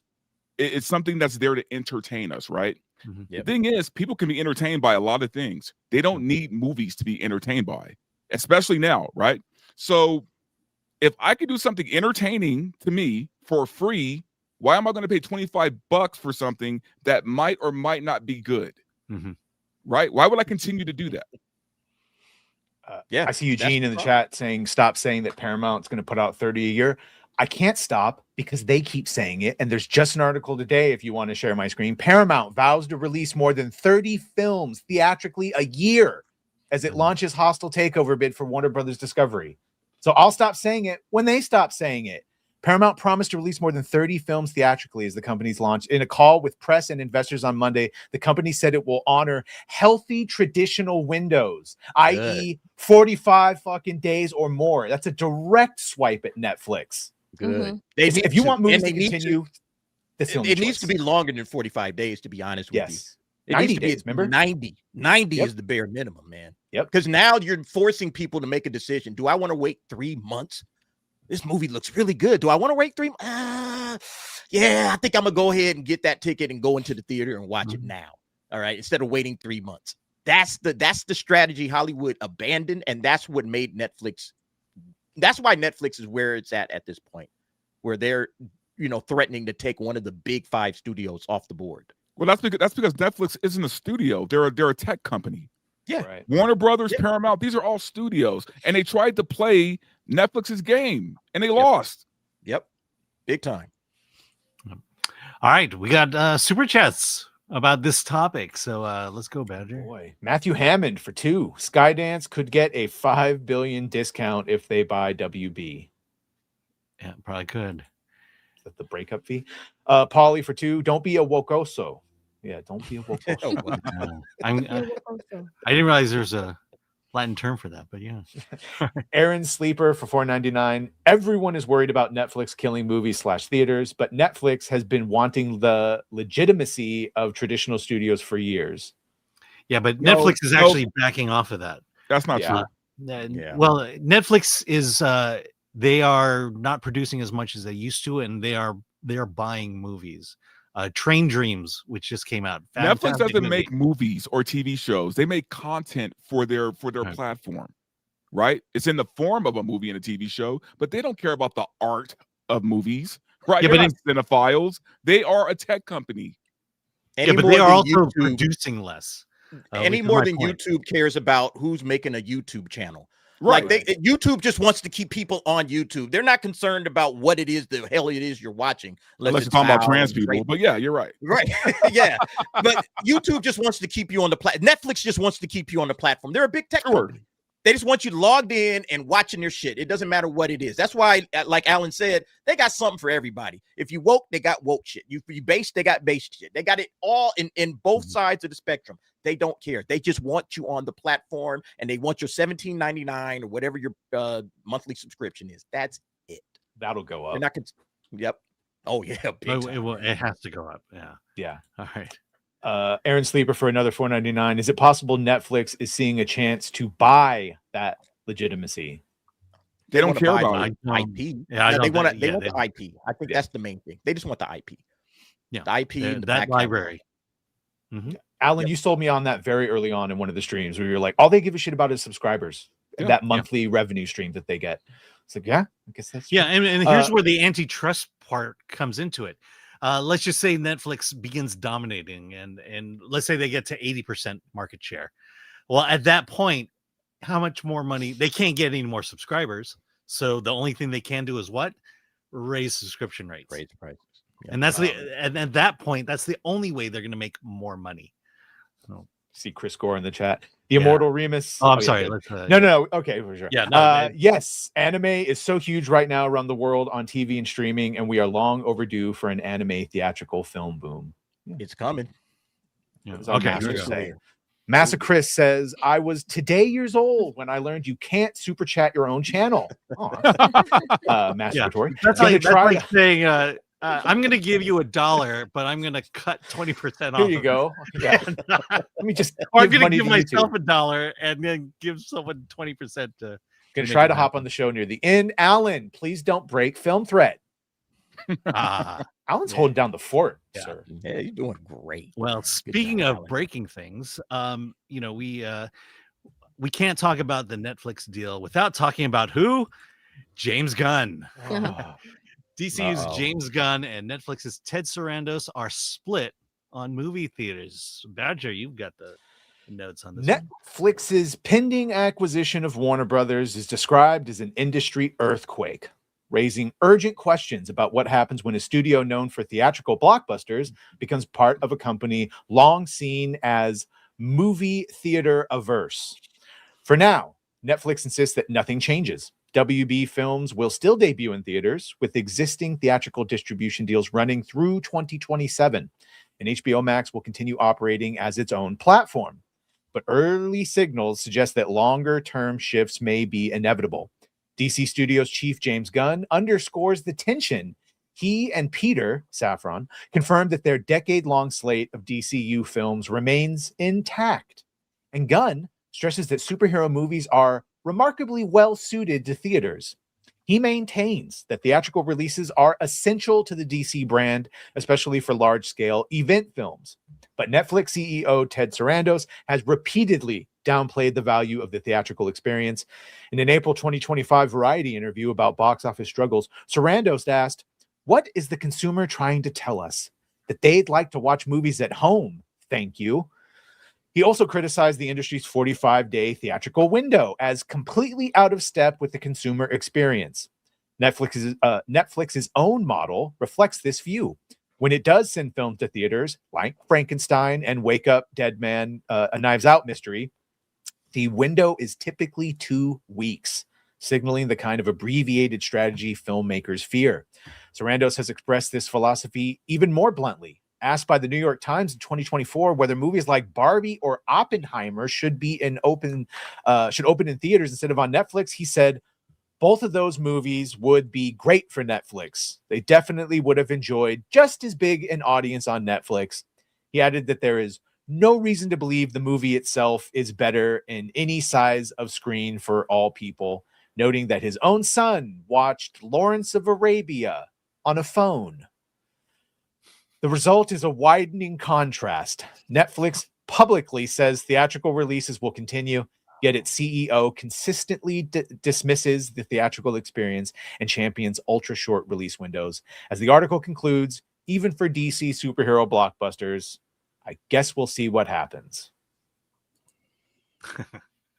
Keep thinking about the grandeur of Lawrence of Arabia on your phone. Did we just hear Tom Holland got like that is ridiculous. Sony to I think he play? watched it like this. Dude, that is crazy. Yeah. All right, thoughts? We're cooked.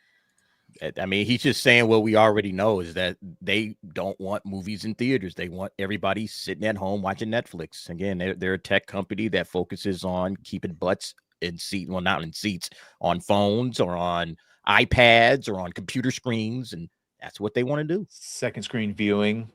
Yeah. Where they Yeah. Well, I mean, I brought up a while ago, but it's not that kids don't want to see movies in the theater. We are currently conditioning them to not want to see movies in the theater. That's my point. Yeah. Yeah. It has to be an event. Mhm. I mean, an event film will draw people. So you want to tap into fan bases and like younger generations that will like K-pop Demon Hunters and those that like Zootopia.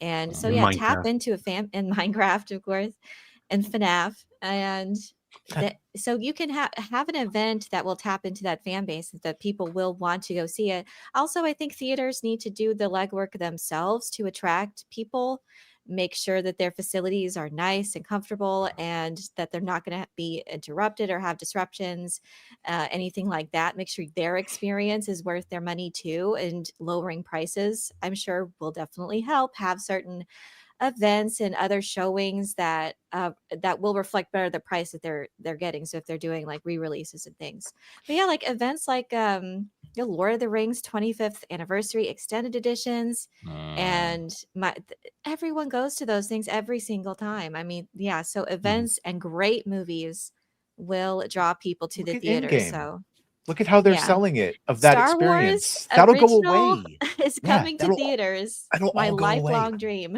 is coming to No, theaters in I know. 2027.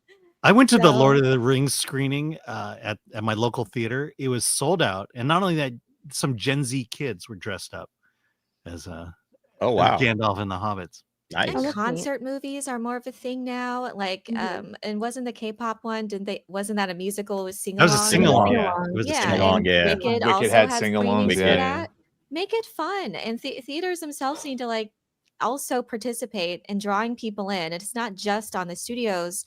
They need to say it themselves. They need to think outside the box. They need to make a product that people want to buy themselves, that people will want to have. You need event films, but the theaters need to be a place that people want to go to, and not cost an arm and a leg for an evening. So Yeah, not to push back just a little bit. How nice a place do you need to go as they're serving you crap to ingest? Which is why Paramount and the others need to do their part of like Mhm. respecting our time and money. And they need to work Yes. together. They do. Yeah. They've long not wanted to. They just want to like pump out content. But the theater going experience, it should be an event. But you need event films to draw those huge audiences and those big box office numbers. And you Yeah, need but the good problem films. with- I don't know if it needs The to be problem that. with that kind of thinking, though, the problem with the event going experience is we lose dramas, we lose comedies, we lose basically just regular movies that we would normally go to the theater to watch, right? If everything has to be a big blockbuster event, right? Theaters are dead. If they have to rely on that, they're dead. Yeah. Right? Because Yeah, I then what don't happens think- like the rest of the 320 days of the year? Okay, outside well, of Five those- Nights I at don't think Freddy's. it needs to be an 2, event. I'll It just push back needs on that. what is that? What's Five that? Nights at Freddy's 2 I- was an event film, but it was cheap. Okay, I don't well, think yeah, it I needs to mean, be an event. I think it just well, needs it to was cheap go to back make. being It's still entertainment $25 for to go to working the class people. movies. I'm sorry, Steph, go ahead. Yeah, go ahead, I Steph. said I don't think it needs to be like event things. Like I think the fans, depending on what film it is, will turn it into organically an event film. I think the theaters just need to go back to being working class entertainment. Yeah. It's something that you can Right. go to take your family to on a weekend, something that is affordable. With everything, raising in price, there's a lack of entertainment. And since Hollywood has been putting out crap entertainment, people aren't wanting to go and spend their money there. So the price of that entertainment, of crap entertainment, has gone up because they need to adjust to what Hollywood has been, lacking, all of that entertainment. So it needs to go back to lowering their prices, whether it be on certain days of the week or whatever. It needs to go back to being working class entertainment backed by really good Hollywood entertainment, things that people want to go and see. Because right now, sure, event things are happening, but I think that those event things are organically happening because of fans. Like the Minecraft thing, nobody saw that coming with the whole chicken jockey and all of those fans making that a big thing. Same with like the Minions movie and the Gentle Minions. The fans made that an event type thing. So like the fans will do, same with Barbie, same with like Wicked. The fans will do their part if you are willing to put out good entertainment, which Right, but that's the problem. for some reason Hollywood has just been completely averse to doing. No, it's not for Yeah. some reason. It's what Dante said when he was like, they want to make money. It's like, well, no, they don't. Or yes, they do, but with little asterisks. They want to make Yeah. money, but they don't want our money because our money is evil, alt-right, Yahtzee money. So they want to go after a very particular group of people that they catered to for 10 years that they were never going to get to begin with. So they need to, when we say make it for everyone, we really just mean be honest and make it for us. Get the agenda out, go for the actual fans, and then we'll all come back. eventually. Like here's a question: what did Hollywood do before all this woke stuff happened? They just made movies, right? Right. Yeah. Right? Like, why can't they just go back to that? Star Wars is the perfect example when she's like, well, it's not like we have a bunch of comics, but where you literally have hundreds of comics and books that you could just take the best ideas from, and they would make $1 billion every time if you just took the best, most beloved fan characters from the expanded universe. But they don't even do that. Right. So you just need to go back. If you actually want to, I wish we got a company where they just wanted to make money, because it'd be real easy to do it. All right. Okay, we got to move on because we got the third leg of this story, which is good old Paramount stepping in, feeling a little Hostile takeover. a little hostile takeover here. Yeah, Badger. What's going on with Paramount? Is this how the Ellison era is transforming Paramount? In the aftermath of the Paramount Skydance merger, the studio undergoes a dramatic cultural and strategic upheaval driven by Skydance CEO David Ellison. The new regime cultivates a brash Silicon Valley style culture, one that rejects Hollywood's post #MeToo caution in favor of blunt feedback, welcoming canceled talent, and asserting aggressive creative control. The Ellison team embraces figures previously sidelined in Hollywood, such as John Lasseter, Will Smith, and Johnny Depp, all of whom are given new paths back into studio filmmaking. At the same time, the new leadership cracks down internally. They cut projects, slash marketing budgets, and eliminate divisions associated with prestige or awards-focused filmmaking. Multiple film-forward movies, mid-budget projects, and non-franchise titles are scrapped or sold. Strategically, the new Paramount leans heavily into male-driven action, broad commercial IP, and Hollywood traditional tentpoles, reflecting Ellison's vision of serving audiences he believes are underserved by Hollywood. Projects in development include a Call of Duty film, a big-budget motocross movie starring Timothée Chalamet, a Western with Brandon Skelnar, and new franchise-oriented plays in Star Trek, Transformers, and World War Z. Executives also highlighted interest in horror and R-rated comedies, providing they can be packaged as events. The studio still aims to release 15 films a year by 2026, even as insiders question how that is possible amid so many cancellations. Tom Cruise, a crucial creative partner, initially experienced tension with Ellison, but later returned to the studio to discuss Top Gun 3 and a costly new adventure project, signaling a reconciliation. The merged Paramount Skydance studio emerges as a boldly re-engineered, unapologetically forceful institution. Let's go. All right. So, what do you think about Paramount and not only its role with the Netflix takeover, but its future? I don't understand how a company can do a hostile purchase. Go directly to shareholders. But Yeah. Okay, but they can only make the offer, right? They can't strong arm anything, right? Yeah, they got to convince. convince. That's how a hostile takeover works. You offer Normally you work through the board of directors, right? And money the up. board of directors. Now you can just go through the shareholders. Hey guys, the board of directors are screwing you. Listen to our offer. Do you like ours better? Okay, vote us. Vote for us, and then And you'll they get it enough now. votes. Yeah, you'll get the money now. They'll convince some board members, I'm quite sure, but will they get enough? Well, to here's the thing. overturn the current board? One of the big keys to this is the shareholders do get to vote. Do get to have a say as to whether this deal goes through, and so Paramount is trying to go around the board and go directly to the shareholders, tell them not to approve the Netflix deal and instead approve our deal instead. Everything we just agreed they need to start doing, Paramount is doing. Like, Yeah. literally everything. Mm-hmm. The real issue is who holds the majority of the shares. You need to get a simple majority in order to make this work. And can they get enough shareholders who have that majority to accumulate that majority to win out in the end? Yeah. And then you just vote in a new board with the new shareholders that you got. Yeah. Just like Disney. I mean, if they can get their own house in order, as in particular with Star Trek, I'd be more optimistic about the future Rebooting it. for Warner Brothers. But That's the thing. They're rebooting Star Trek. They have to get this horrible academy when out. I Which, see it, yeah. I'll believe it. all right, FNAF. All right. I've been burned. Come on. I know, You've we've seen all been Star Trek hurt. Academy. Come on. Hey, look, I hear you, Nerd Cookies, because we've seen all of this stuff and heard all of this stuff from Hollywood before. Like, oh, we're gonna get our act together, we're gonna fix everything. Trust us, guys.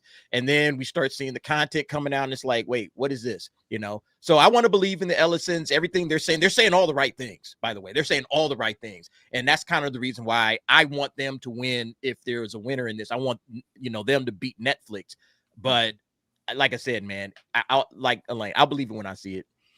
Yeah, I mean, everything that they said, everything that they listed is pretty much everything that Hollywood has been ignoring or calling toxic for, the past few years.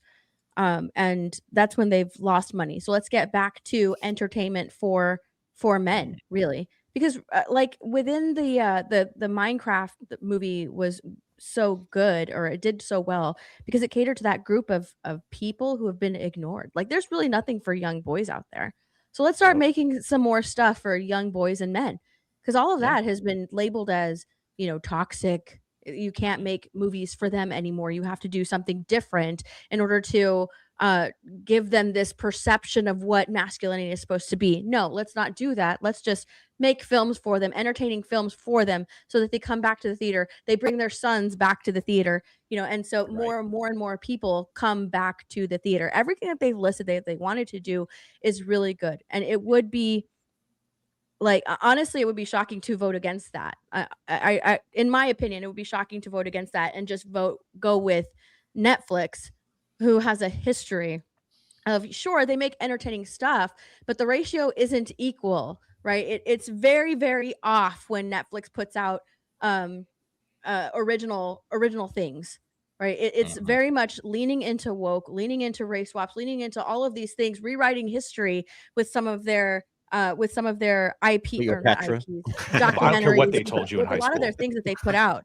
So it's just like, why would you go with this company who doesn't really care about movie making, doesn't really care about putting things in theaters, and only cares about being able to get all of these IPs? Like, that's really all they care about. They just want all of these IPs. That's it. They don't care about anything past that.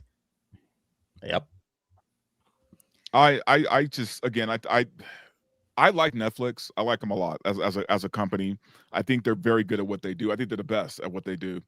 I just think this is the wrong decision. I think Warner Brothers should not be bought by them. With that said, because of capitalism, they have every right to sell it to Netflix. Every right. I mean, granted, yeah, there's laws and monopoly, things that they got to think about. But and I'm sure people are looking into, especially people at Paramount. I honestly, it's just in the name of free market, if Netflix does buy them, they were the one, they won the bid, right? They were the ones who got the deal, right? I mean, we could be mad about it. We could be, we could say all these things, but we can't say it's illegal, right? I mean, it's just, they won the bid. No one's saying it's illegal, and they didn't win the bid. They won the final negotiation chance. With the board of directors. It's free market. Yeah, sure. Because it's free market, Paramount can also go, nah, here's more. Is there antitrust concerns at all with Paramount's bid? No, not in the same way. No. So don't they have to, their bid is higher, right? 108 billion compared to Netflix's 80 something. 82. So do the shareholders have to accept the highest bid? Is that how that works? Well, that's the question. Is it the highest bid? Because remember, the 82 million is just for Warner Brothers and HBO, whereas Paramount's buying everything for like what 100. So now the question is, what is that Discovery? What is that portion worth? How much is that worth? Because they're going to split the company into two different groups. They're going to split it into the HBO Warner Brothers Studios part, and then the Discovery, CNN, TNT, and all the linear cable stuff. So what is that linear cable amount worth? They're saying it's only worth I think Paramount's saying it's only worth like $1 a share. Right. That aspect of it no one really cares about. It's but that's the question, because now that's the question, that are they getting the best deal? That's Right. Are we getting the best deal? Because we still will own this other part that we can also sell off. Well, So if let's we just could sell say this that off for another $50 billion, then okay, now we're talking about 130 billion.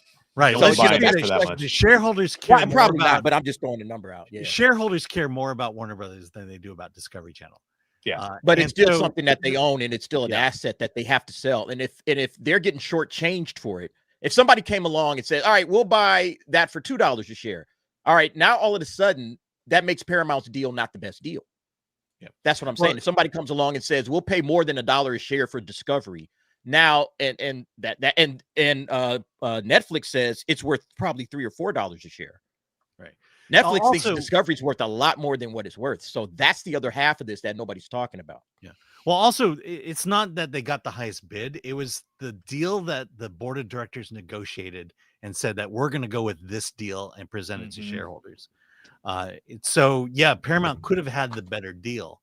And to Paramount, to Ellison's point, you know, he feels like that the board of directors at Warner Brothers really wanted the Netflix deal and went with that, even though Paramount claims that they offered the better. They have a deal. fiduciary responsibility to go to the best deal, and just on paper, it certainly looks like Paramount is the better deal. And the only reason they're suggesting unfair, remember they had that letter saying that this whole thing is skewed.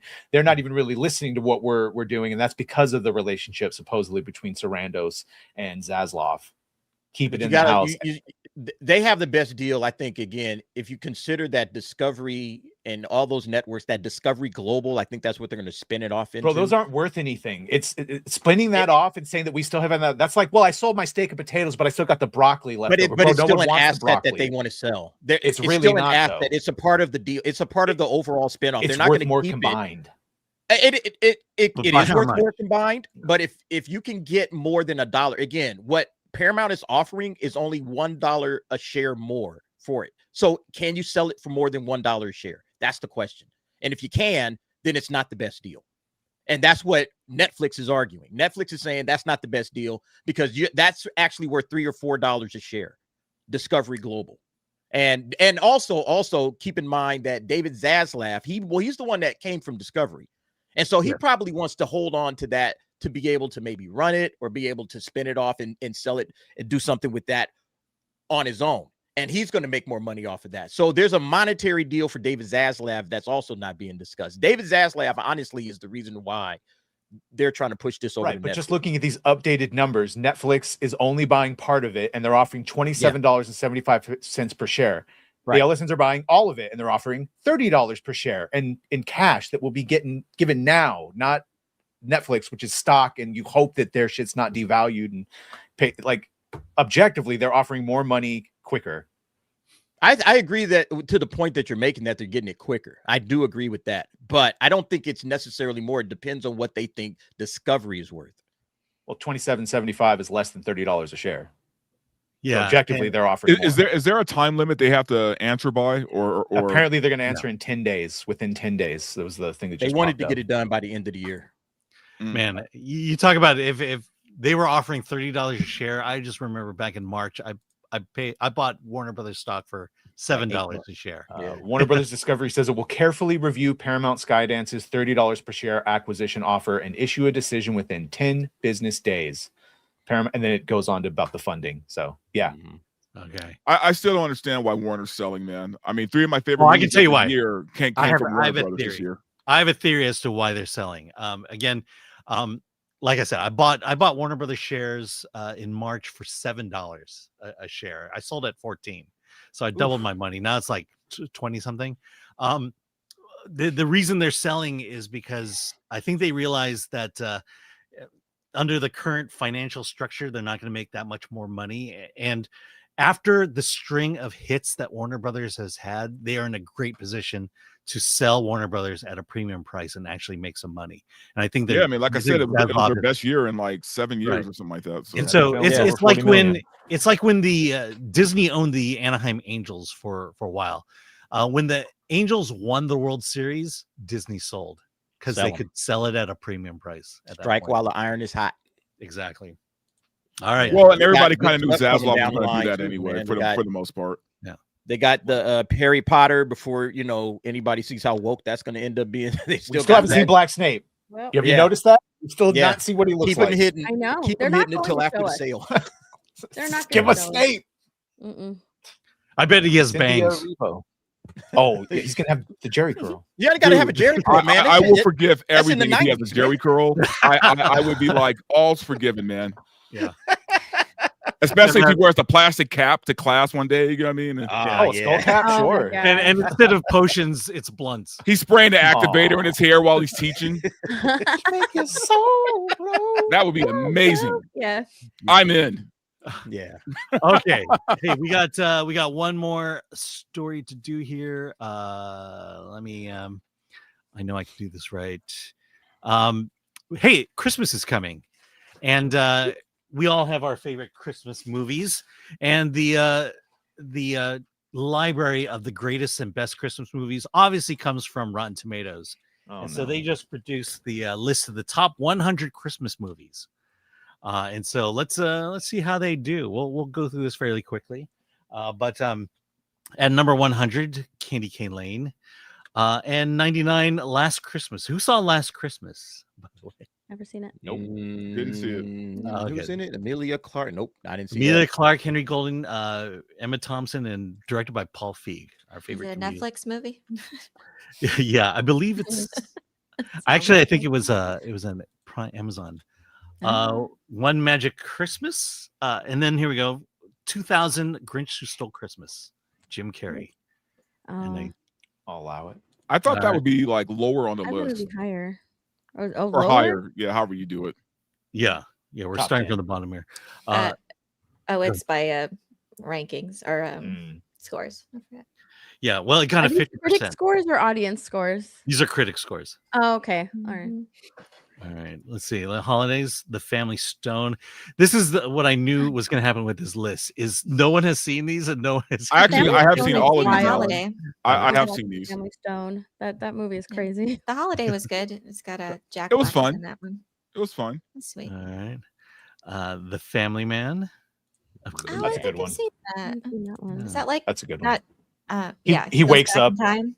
Yeah, he wakes up and he's Oh, married to his yeah, high school yeah, sweetheart I and has think 3 that was kids. sweet. Yeah. Yeah. That was a good movie.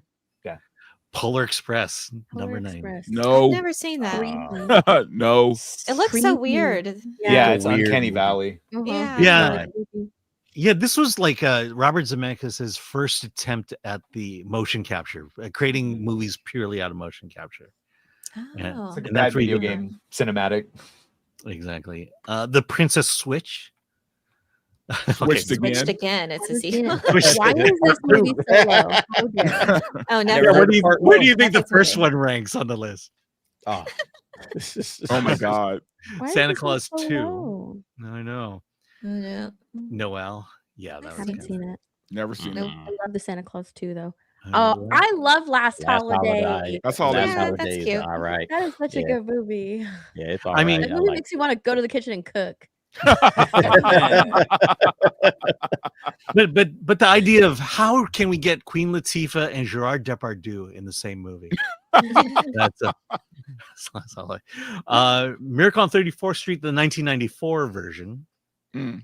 I didn't hate this. Like I'm this only- surprised the critics 9%. score is so low. Yeah, that's a good movie, man. Yeah, Silent Night. That Silent came Night's out good. too, I liked it. Yeah. Yeah, I like that movie. Here we go. Dr. Seuss's The Grinch from 2018. That's the Benedict Cumberbatch. Yeah. I think I liked Mhm. that movie more than other people did. I didn't mind it. The Preacher's Wife. That's only that's Good 61%. movie. Yeah, it's a good movie, man. It's a decent movie. Yeah. I mean, you look at like 1996, there wasn't a Rotten Tomatoes. So, Mhm. how did they collect these numbers Yeah. for? People don't go back and retroactively.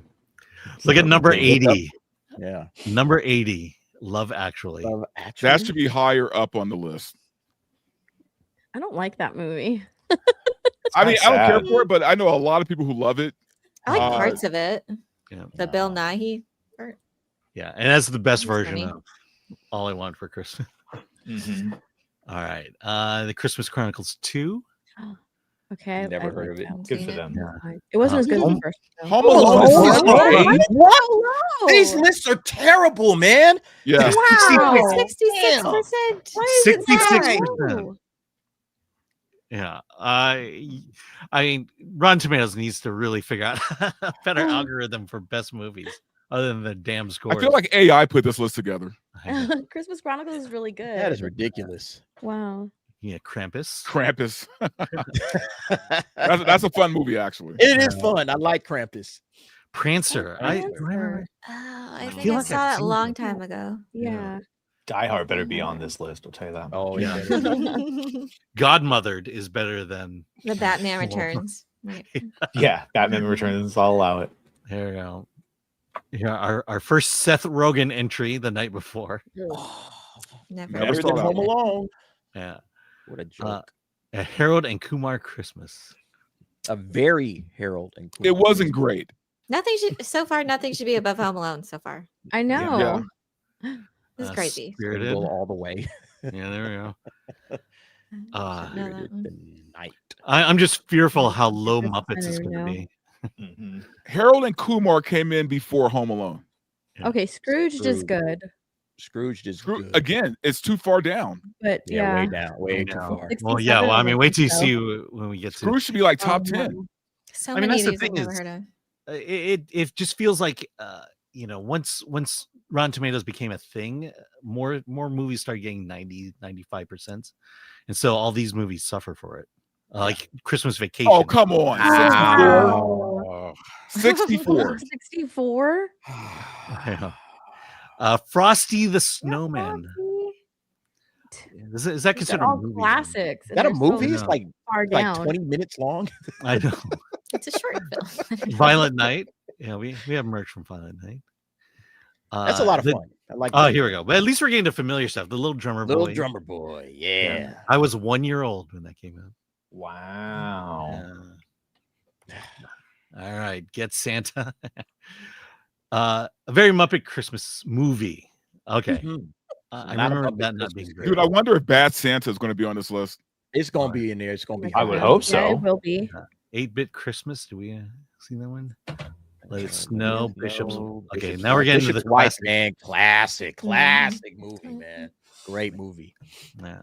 All right, Charlie Brown Christmas. Oh, come I on. love that one. 53? Damn. I know. Mhm. Christmas Carol. This the- one, really? Which one is that? 52? Alistair Sim. This Yeah. is the this is the Yeah. good one. Yeah, I like so this one. good. Isn't this the original? That's the original. Yes. Yeah. There's not a black and white version of it. There Christmas. is a black and white version. Mhm. Yeah. And Christmas then they Connecticut. colored it later. Oh, okay. Christmas in That makes Connecticut. sense.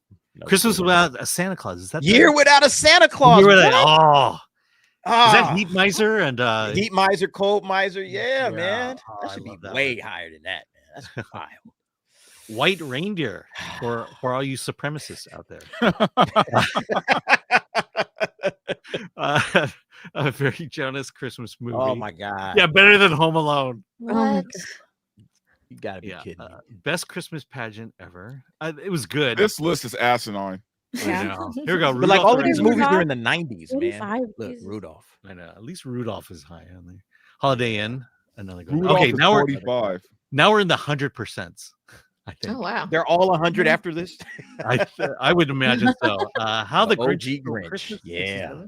Yeah, there you go. Look, I watch Well, that how- every year, man. The Ref. Mhm. Oh Well, no, I they're guess- not 100% because Yeah, now yeah. this is 73. What? Whatever, man. There's I no don't get ranking. it. There's no order. What? I don't get this. Yeah, I don't know. They The, Never the, heard re- the rep is Santa pretty funny. Claus?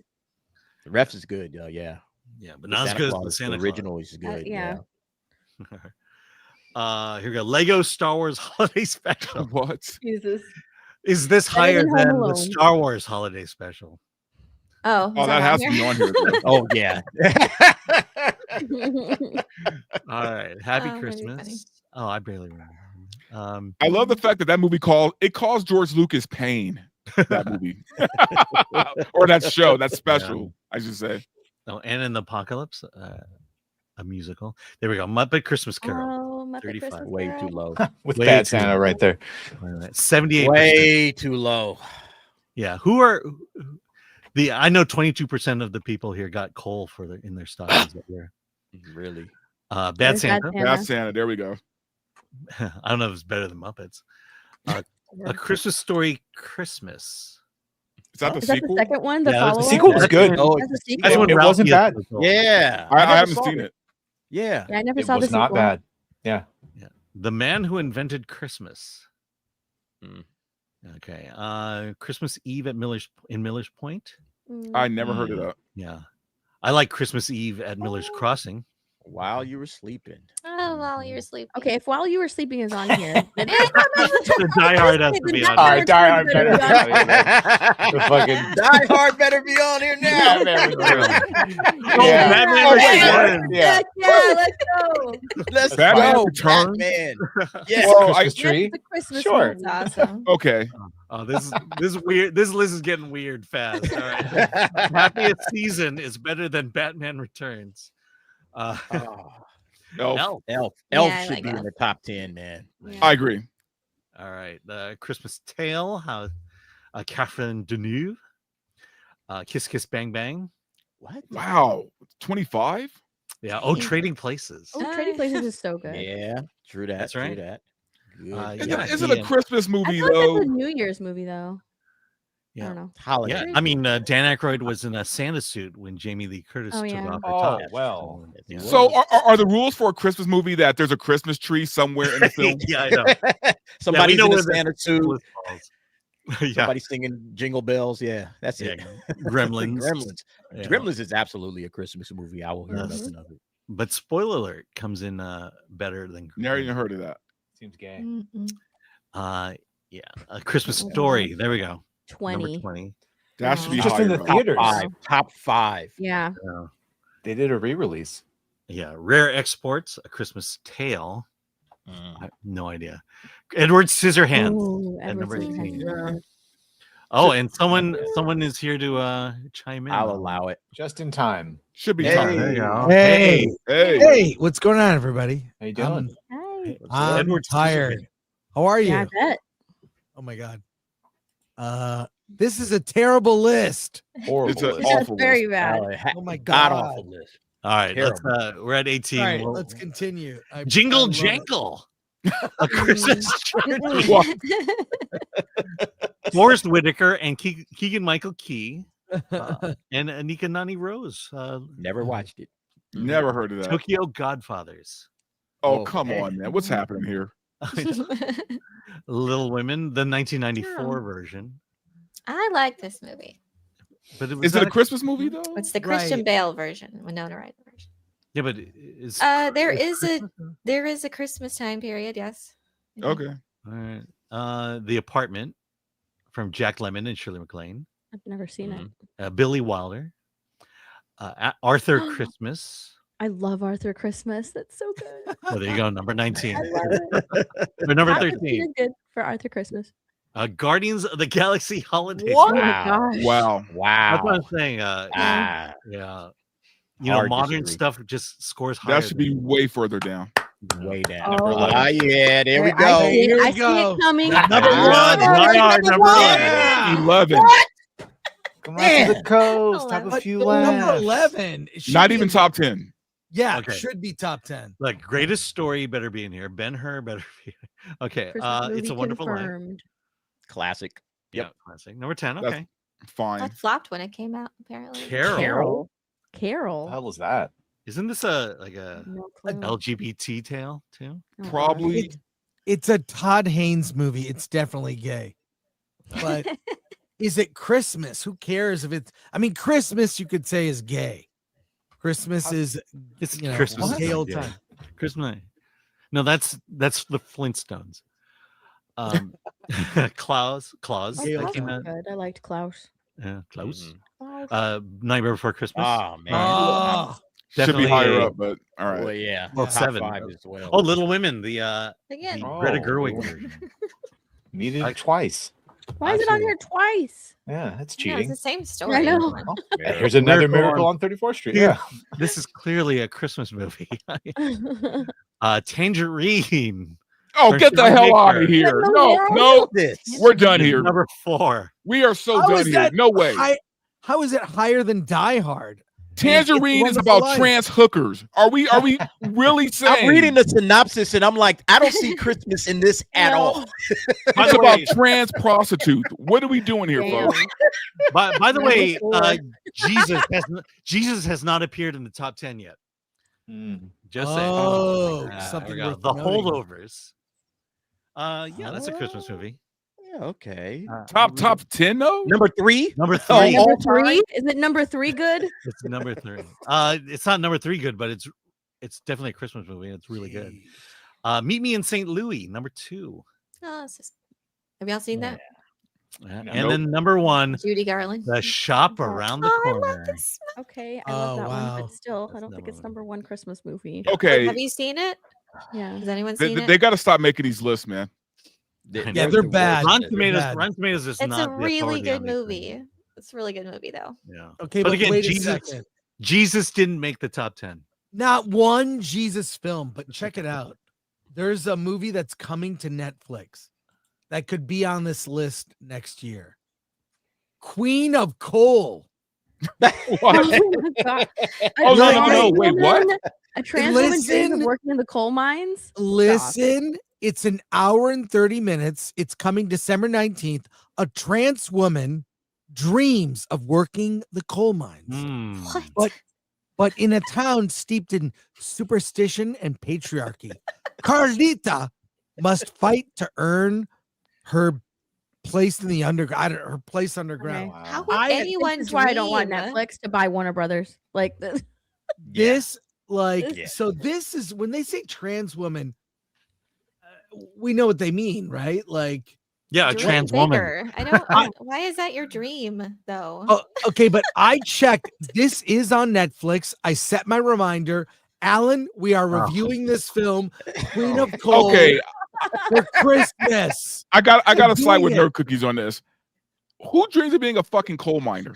Right? Yes. Right? Like, dude. A dude. Look, let's be Guy. honest. The only women interested in dreaming about working the coal mines are trans women. Big fact. if the word coal mine is a euphemism for something else entirely, Wants to go deep. make of that Oh, what you no. will. Oh my god. Damn. Oh, Yeah, this let's watch is October real. Is this like a true story though? I think it's a foreign film, but we're watching it, Alan. shouldn't they be It's called on- the king of coal? Oh, Yeah. Oh, it's a Lori queen, added to man. the schedule. boo, We're stop doing it. misgendering. It's the I like the 19th. popper. It's happening.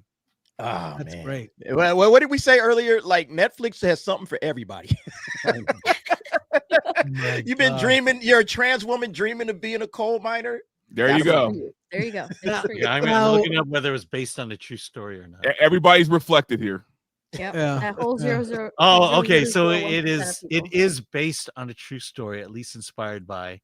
It's the life of Carlita Rodriguez, a trans woman who See? became the first female miner in Argentina. Female, right? Yes. Nice. Okay. Trans Quote, female? Just putting it out there. Female miner. Quote unquote. First of all, I gotta say thank you to everybody because obviously I'm late. You heard about I got in this weird car accident last night, and my car is kind of screwed. Although I did today run a lot of errands related to getting it fixed and filed a police report in downtown LA. I was able to go to the post office to mail you all Christmas gifts. Oh. With the exception of those, I don't have your address. And I think, DA, I'm going to see you actually. So I Yeah, have something yeah. special on the 18th for you. Nice. But everyone else, Thank you, sir. you'll have a gift in the mail, probably arrive Saturday. So, but look, Aw. I'm fine. Want to let everyone know I'm fine. Everything is fine. My car is not fine. And that'll, I'm lucky my girlfriend has a vehicle. So, not a big, it is what it is. That 110 freeway, It's a that's mess, like, bruh. it's It's- Fury Road. Yeah. You're That talking is- Mad Max. you're talking north of Dodger Stadium, right? Right, north of Dodger Stadium, yeah. the 110 is Fury Road Mad Max. Yeah. It was an insane accident. Like, I feel very lucky. So, but everything's good. I'm just like, it's just weird. It's a hit and run. And then according to someone who messaged me, said that's vehicular assault. Tried Yes. to hit us Well, the on second the other time, yeah. side. Second time is Yeah. vehicular assault. Yeah. Yeah, Exactly, so yeah. it was weird. So I'm dealing with it. Everything's fine. You know what? I feel very lucky. Yeah. So, but Stay thank strapped, you, yes. Alan, Yeah. and everyone here for holding on the fort. Only problem, hope- man, is in California. If he's illegal, he's probably gonna get away with it. Yeah, I think California love their illegals, boy. I'm probably why he- not getting That's anything. probably why he Which ran means off your in the first insurance place, 'cause he's company. Yeah, that's the illegal. reason they bounced. Yeah. Yeah. Probably stolen car too. So But now, did Alan remind you of what's happening on Wednesday, December 17th? And you are Yes. all invited. I want to make sure. I want to remind you again. Let's here's a Don't quick play the reminder. first video. I played that one. Okay, I'll play a different one. It's dead, Jim.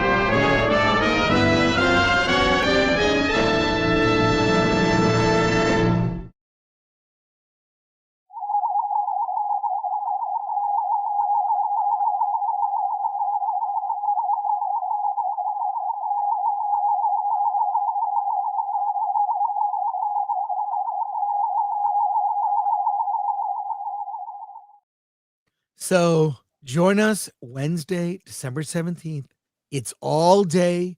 Drinker will be here. Gary from Nerdrotic, among others. Everyone here on the panel is invited. Pop on for 10 minutes, give your eulogy, or I can just play a video of your eulogy and anyone can do one. Just post on Twitter or X or even Instagram, hashtag Star Trek is dead and hashtag Star Trek funeral. We will play your eulogy. Keep them short, like under a minute if you can. And then we'll watch those. The videos we are going to play are a lot of fun. It's going to be a fun all day event. And I know Dante, I don't know how many gummies it'll take, but we need you here, buddy. I'll be here. Okay, I'm good. well supplied out here in Colorado, believe it or not. Oh, good. so. Well, I sent you something you might be able to use during the during the funeral. Nothing to get you in trouble, right? The mail. No. I hope not. I hope not. Because they can't But- cross state lines. So Is just- Colorado a legal state or? Oh no, it's legal, but you can't. You can't. Yeah. You it'll be transport fine. certain It'll be things. fine. Yeah, it should be good. Yeah. The stream is already set up too, so you can go and set your reminders so you don't miss out. Yes. Yeah. It's good. I can't Something tells me, wait. Chris, you're gonna get a lot less pushback on this than you did Star Wars. Right. Yeah, I yeah. do think the timing of it, like we announced our first promo for the funeral and that poster dropped. And so it needed everyone was on it. So Dude, when that Starfleet poster dropped, even the shields were like, okay, I can't do this anymore. right. They were like, okay, it's bad. It looks bad. And now they're doing their parodies. The parodies are awesome. Oh my god, I love it. Hey, by So- the way, the chat wants to know: did you file a report with the police or with ICE? Well, I think the person has no insurance, but no, I filed it with the CHP because it was on the Okay. freeway. So, That's all and we right. went to one office in Arcadia. No, you got to go downtown LA. Oh my So gosh! there you go. But wait, a visitor. I got a visitor here. Oh no. Here we go. Mm. Yes, this is Olivia. Named maybe I don't know. Maybe was named after Olivia Munn. This is Olivia. How you doing, Olivia? Aw. I don't even like dogs, and I like this dog. Oh, She is, she's very well sure you don't mannered. like dogs. You know. It's a very So- well mannered dog. Yeah, But yeah. will Josh she- Brown thing going He's on. great. Will she lick her herself own on Instagram. screen like my dog will? No, Molly's great too. So cool. But did you guys get through all the news stories? I'm at here showing up at the end. Most of Just them, like but supers. it's after 3 already. It's all good. It's all good. And thank you. One last reminder: Wednesday, Justine Bateman. She will be live with us, taking your questions. Starting at the show starts at 1. Hollywood on the Rocks. We'll do news at the top. 1:30. Justine is on, and it's going to be fun. So I ask love you, your Justine, questions. but you cannot fight the future. You can't do it. Make sure to play all those fun AI trailers you love. This is happening. Revenge of the Sith Swamp People is going to be a real Well, gangbusters. I think with the You can't merger, fight it. there are bigger problems. And I do think, look, I think in the end, I'm an optimist. I think AI is a tool. It's going to be used for some things. It will obsolesce certain jobs, but it's going to end up being a category, a genre, just like anime. You know, they'll still make it's just gonna create, here's this new vertical, a kind of film you can watch. I mean, we watch them now with the Star Trek, trailer park parodies and just all the, I think those are funny, but it's just a different thing. And also it does kind of get tired, so we'll see. And I will ask her about it too, by the way. I'll show you your tweet. Dante, seriously. So cool. I mean, look, anytime I'm not saying I want to debate her, but I mean, I'll have the conversation, man. You can't fight technology, man. It only gets better. It never gets worse. So this is the future. Yep. It is what it is. Yeah, I agree. 100%.